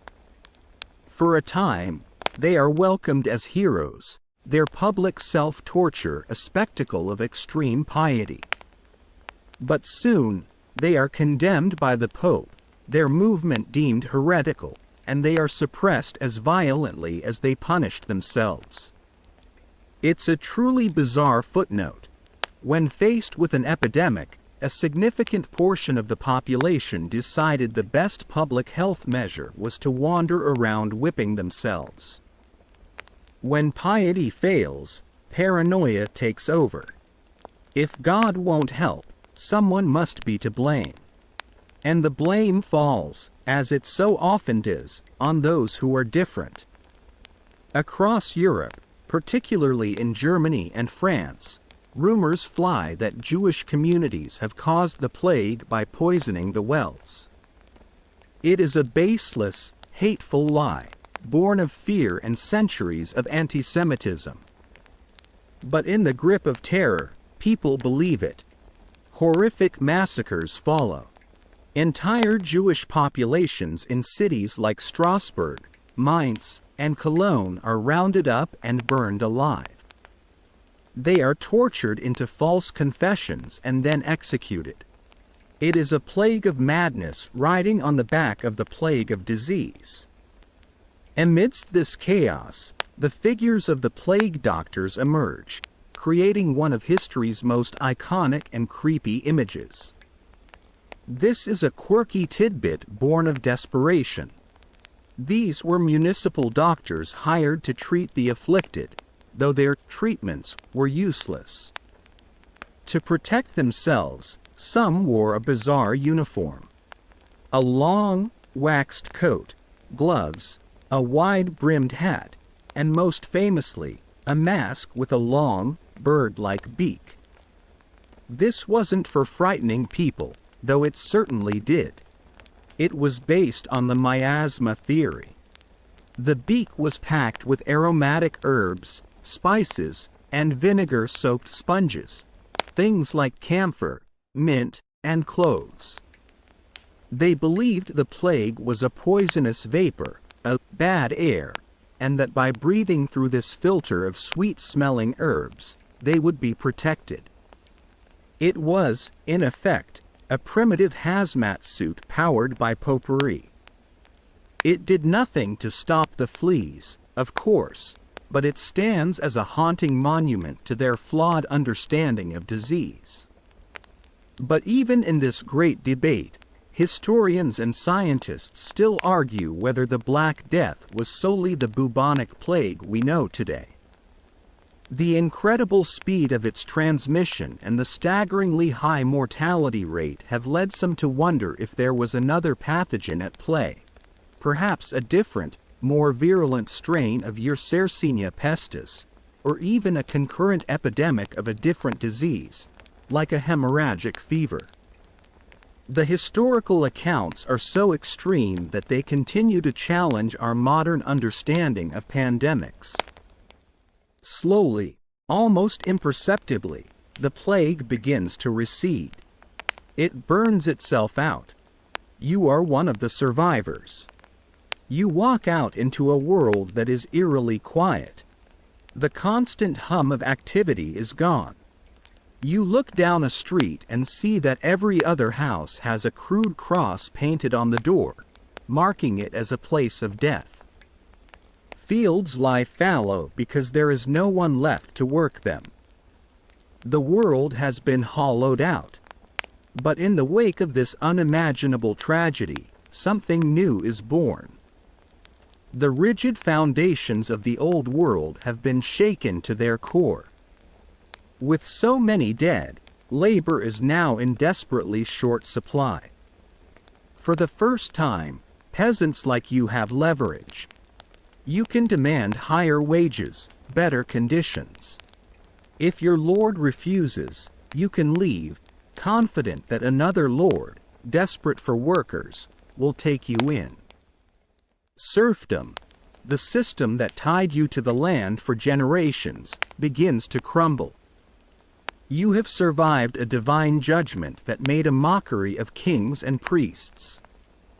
You have seen the utter powerlessness of your social superiors. The world is forever changed. The old certainties are gone, buried in the mass graves with half of Europe. In this new, emptier world, the survivors are left to pick up the pieces, to question the old ways. If God's justice seemed so random and terrifying during the pestilence, how can you now trust in the justice of men? You've survived the pestilence. You've walked through a world scoured by God's apparent wrath, a world where the authority of lords and priests was proven fragile. In this emptier, shaken society, old tensions fester and new ones are born.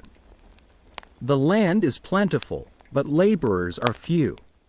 A dispute with your neighbor over a boundary line, a stray pig, or the ownership of a tool now carries a sharper edge.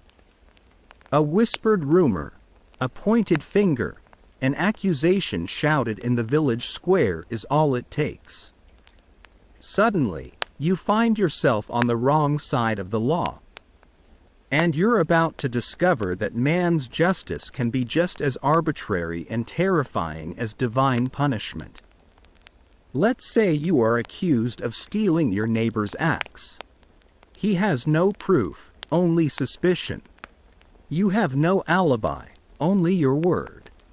In a world without forensic science, where evidence is a matter of oath against oath, how is the truth to be found?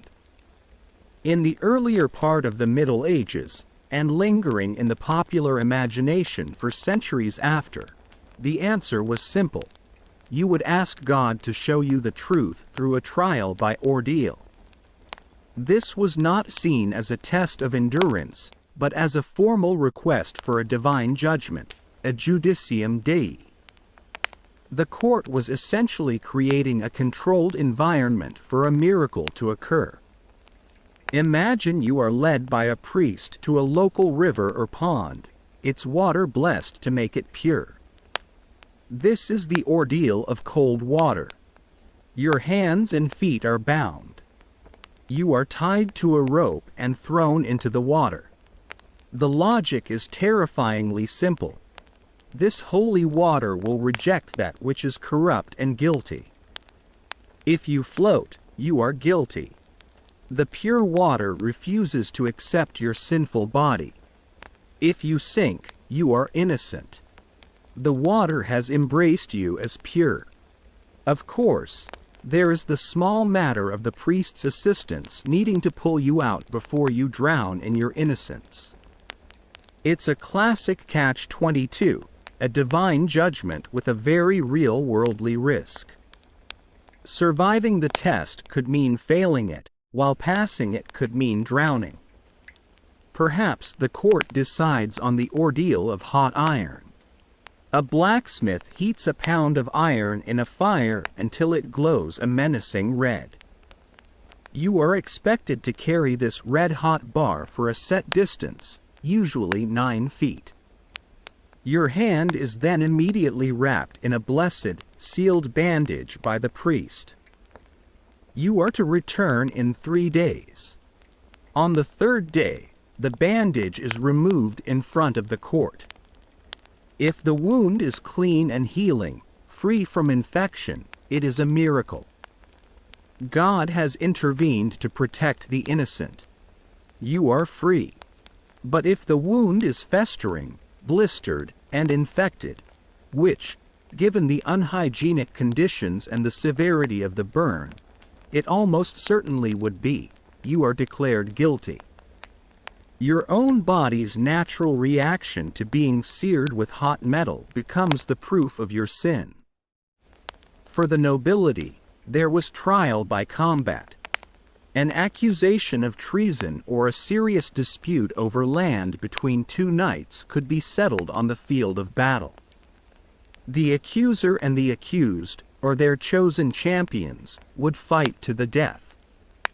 It was believed that the righteous man would be granted strength by God to vanquish his foe. It was a fusion of martial prowess and divine will, a legal system where your innocence depended on your sword arm. This reliance on divine intervention was dealt a major blow by a critical mainstream fact of legal history, the Fourth Lateran Council of 1215. Pope Innocent III, in a sweeping set of reforms, officially forbade priests from participating in trials by ordeal. Without a priest to bless the water or consecrate the iron, the entire ritual lost its theological legitimacy. It ceased to be a judgment of God and became merely a dunking or a burning. This act effectively ended the official use of ordeal in most of Europe, pushing courts toward systems that relied more on witnesses and sworn juries, a distant ancestor of the system we know today. However, the phasing out of ordeal did not mean justice became less brutal. In fact, in some ways, it became worse. Without a miracle to prove guilt, courts became increasingly desperate for the next best thing, a confession. And they were willing to use horrific means to get one. Torture was not generally a punishment in itself. It was an interrogation tool, a way to get the accused to admit their guilt. You would be taken to a dark chamber, deep in a castle or a courthouse, and shown the instruments. The rack, a wooden frame used to stretch the body until the joints dislocated. The thumbscrews, a vise used to crush the fingers. Methods of water torture, where you were forced to ingest gallons of water until you felt you were drowning from the inside out. Under such agony, most people would confess to anything. The confession, extracted by torture, was then presented to the court as irrefutable proof of your guilt. Once you are found guilty, whether by ordeal, confession, or a jury's verdict, your punishment will be public, theatrical, and brutal. For minor offenses like public drunkenness, petty theft, or baking bad bread, the punishment is humiliation. You are sentenced to the stocks or the pillory. Your feet, hands, and head are locked into a wooden frame in the middle of the public square. You are trapped there for hours or even days, at the mercy of the crowd. It's a form of community entertainment. People jeer at you, insult you, and pelt you with whatever is at hand: rotten vegetables, mud, animal dung. It's a non-lethal but deeply degrading experience.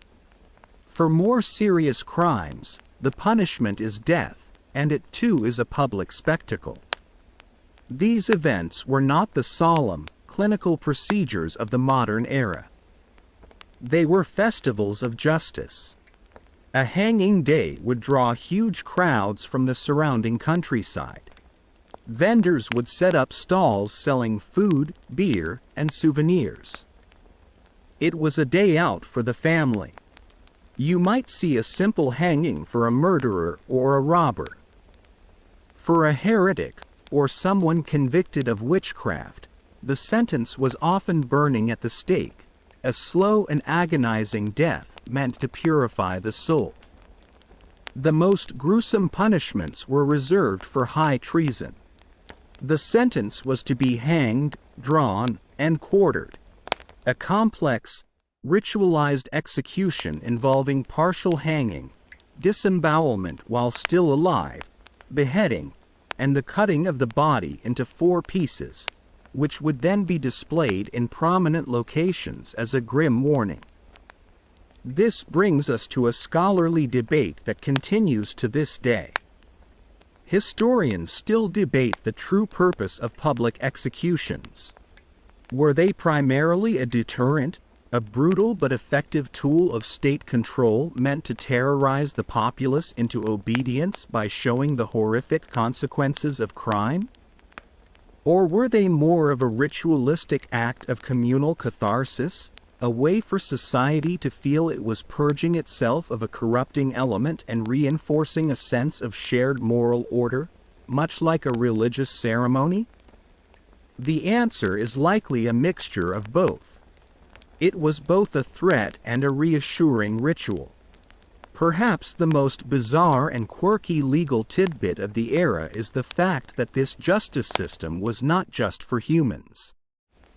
There are numerous, well-documented cases of animal trials. A pig that killed a child could be arrested, imprisoned, and brought before a court.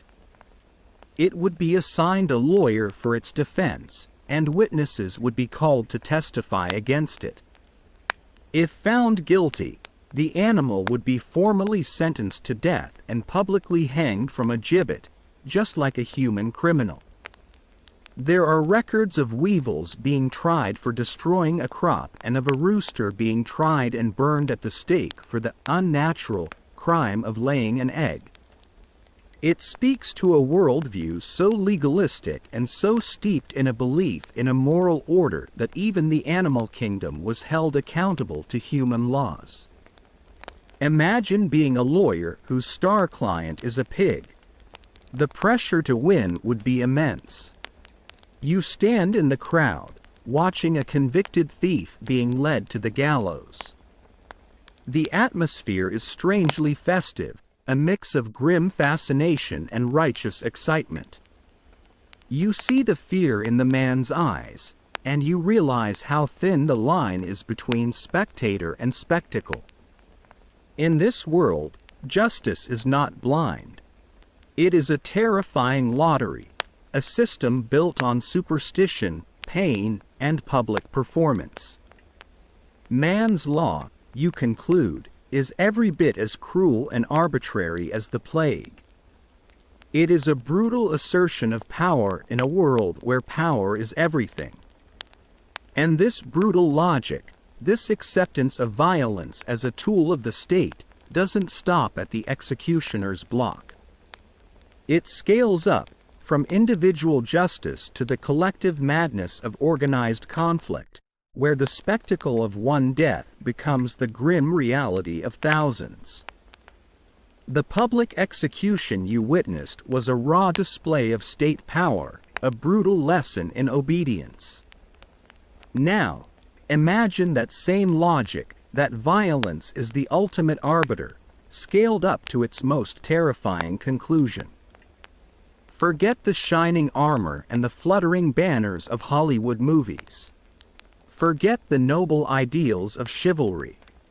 You are about to be swept up in the grim, grinding reality of medieval warfare, a world where the greatest enemies are not swords and arrows, but disease, starvation, and the gnawing cold. You are a peasant, working your lord's land. One day, a summons arrives. The king is going to war, and your lord is required to provide a certain number of fighting men. You are one of them. You have no choice in the matter. You are not a knight in plate armor. You are a foot soldier. Your equipment consists of a padded linen jacket called a gambeson, which might stop a glancing sword cut but is useless against a direct thrust or an arrow. You might have a simple metal helmet. You are given a weapon, perhaps a long spear, a crude axe, or, if you have the skill, a yew longbow. You say goodbye to your family, not knowing if you will ever see them again, and join the army. The first great trial is not the battle, but the march. A medieval army moves at the speed of a walking man, and the campaign can take you hundreds of miles from home. The logistics are a nightmare. There are no refrigerated trucks or canned rations. The army must live off the land, which means foraging, or, more accurately, looting, from the countryside it passes through. The food supply is unreliable, often consisting of whatever grain can be seized and whatever livestock hasn't been hidden by the terrified locals. You are constantly hungry. The water is drawn from streams and rivers, often fouled by the thousands of men and animals marching ahead of you. It is a breeding ground for disease. The single greatest killer in any medieval campaign is dysentery, known grimly as the bloody flux. It rips through the army camp, leaving men too weak to stand, let alone fight. Typhus, spread by lice, is another constant threat. You are far more likely to die from sickness and exposure on the march than you are to be killed by an enemy soldier. After weeks of this misery, you finally arrive in enemy territory. The strategy here might not be to seek a decisive battle. A far more common and brutal tactic, especially favored by the English in France during the 100 Years' War, was the chevauchée. This is a mainstream historical fact that shatters the myth of glorious warfare. A chevauchée was essentially a massive raid of economic terrorism. The army, mostly mounted, would ride deep into the enemy heartland with the express purpose of causing as much destruction and terror as possible. You would burn villages to the ground, slaughter livestock, trample crops in the fields, and destroy granaries and wine presses. The goal was not to conquer territory, but to ruin the enemy's economy, demoralize its population, and prove that their king and their lords were powerless to protect them. For you as a soldier, it is a grim business of arson and theft. For the civilians in your path, it is hell on earth. But eventually, a battle may become unavoidable. You are marched onto a field, muddy and trampled. The air is thick with the nervous sweat of thousands of men. The noise is overwhelming. The braying of trumpets, the shouting of commanders, the rumble of heavily armored knights on horseback, and the low, constant hum of thousands of anxious prayers. As an archer, your job is to stand your ground and loose volley after volley of arrows into the advancing enemy. You are not aiming for individuals, but for a space, creating a killing zone, where your arrows rain down with deadly force. This is where we encounter another debate among historians. Historians still debate the effectiveness of the longbow at battles like Agincourt.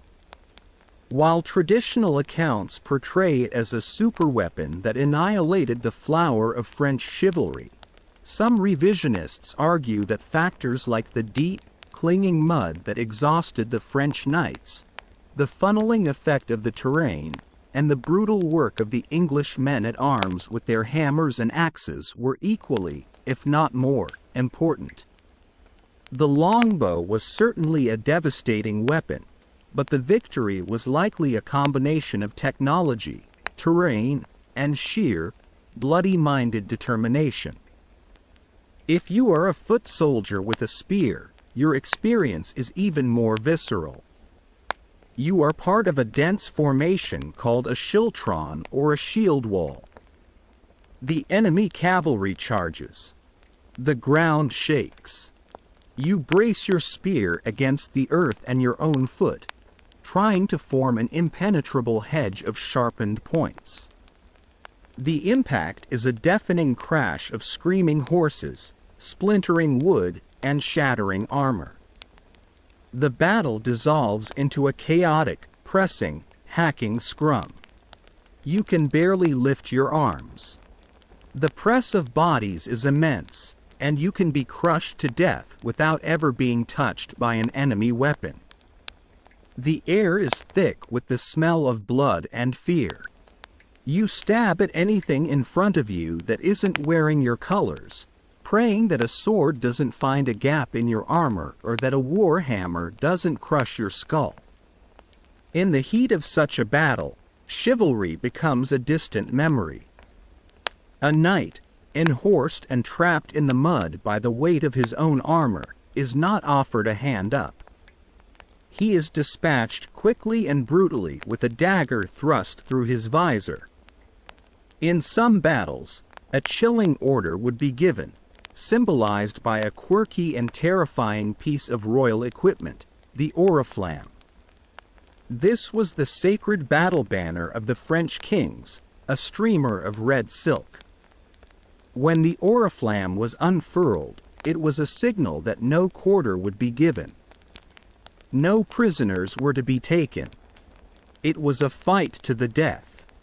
The battle was no longer a political contest to be won. It was a slaughter to be completed. If you are a civilian, you might face the horror of a siege. You are trapped inside your walled town as an enemy army surrounds you. They build huge siege engines, trebuchets that can hurl massive stones, dead animals, and even captured prisoners over your walls. The bombardment is constant, day and night. Food supplies dwindle. You are reduced to eating rats, leather, anything to survive. Starvation and disease run rampant within the walls. If the town falls, it is often given over to the victorious soldiers to be sacked. For a few hours or even days, the army runs wild. They loot everything of value, commit unspeakable acts of violence, and often end by setting the entire town on fire. To be a non-combatant in the path of an army is to be a victim in waiting. You survive the campaign. You are one of the lucky few. You march home, your body racked by hunger and sickness, your mind haunted by the things you've seen and done. You return to your village to find it perhaps burned by a passing army, or your fields fallow, your family gone.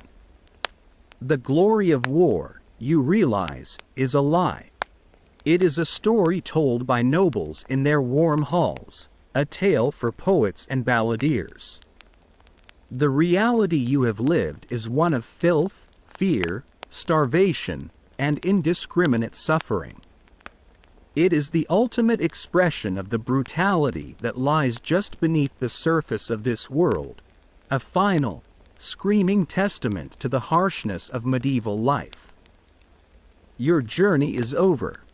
You have walked the foul-smelling streets of a medieval city, tasted its gritty, questionable food, and drunk its life-saving ale.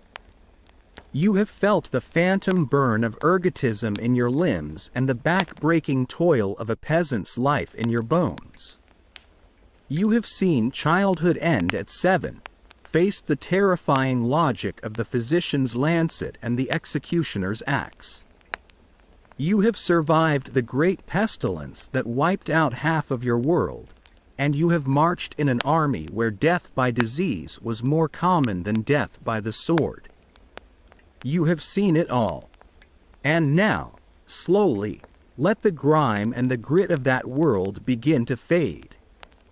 Feel the weight of the damp wool tunic lift from your shoulders, the ache of the day's labor recede from your muscles. The hard, lumpy straw pallet beneath you softens, transforming into the familiar comfort of your own bed. The smoky, acrid air of the past thins out, replaced by the quiet, clean air of your own room, the soft, steady hum of a fan or the gentle silence of the night outside your window.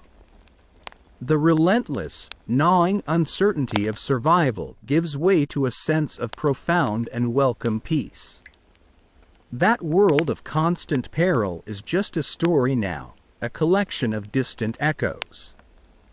You are here, in the present. You are safe. The water you drink is clean.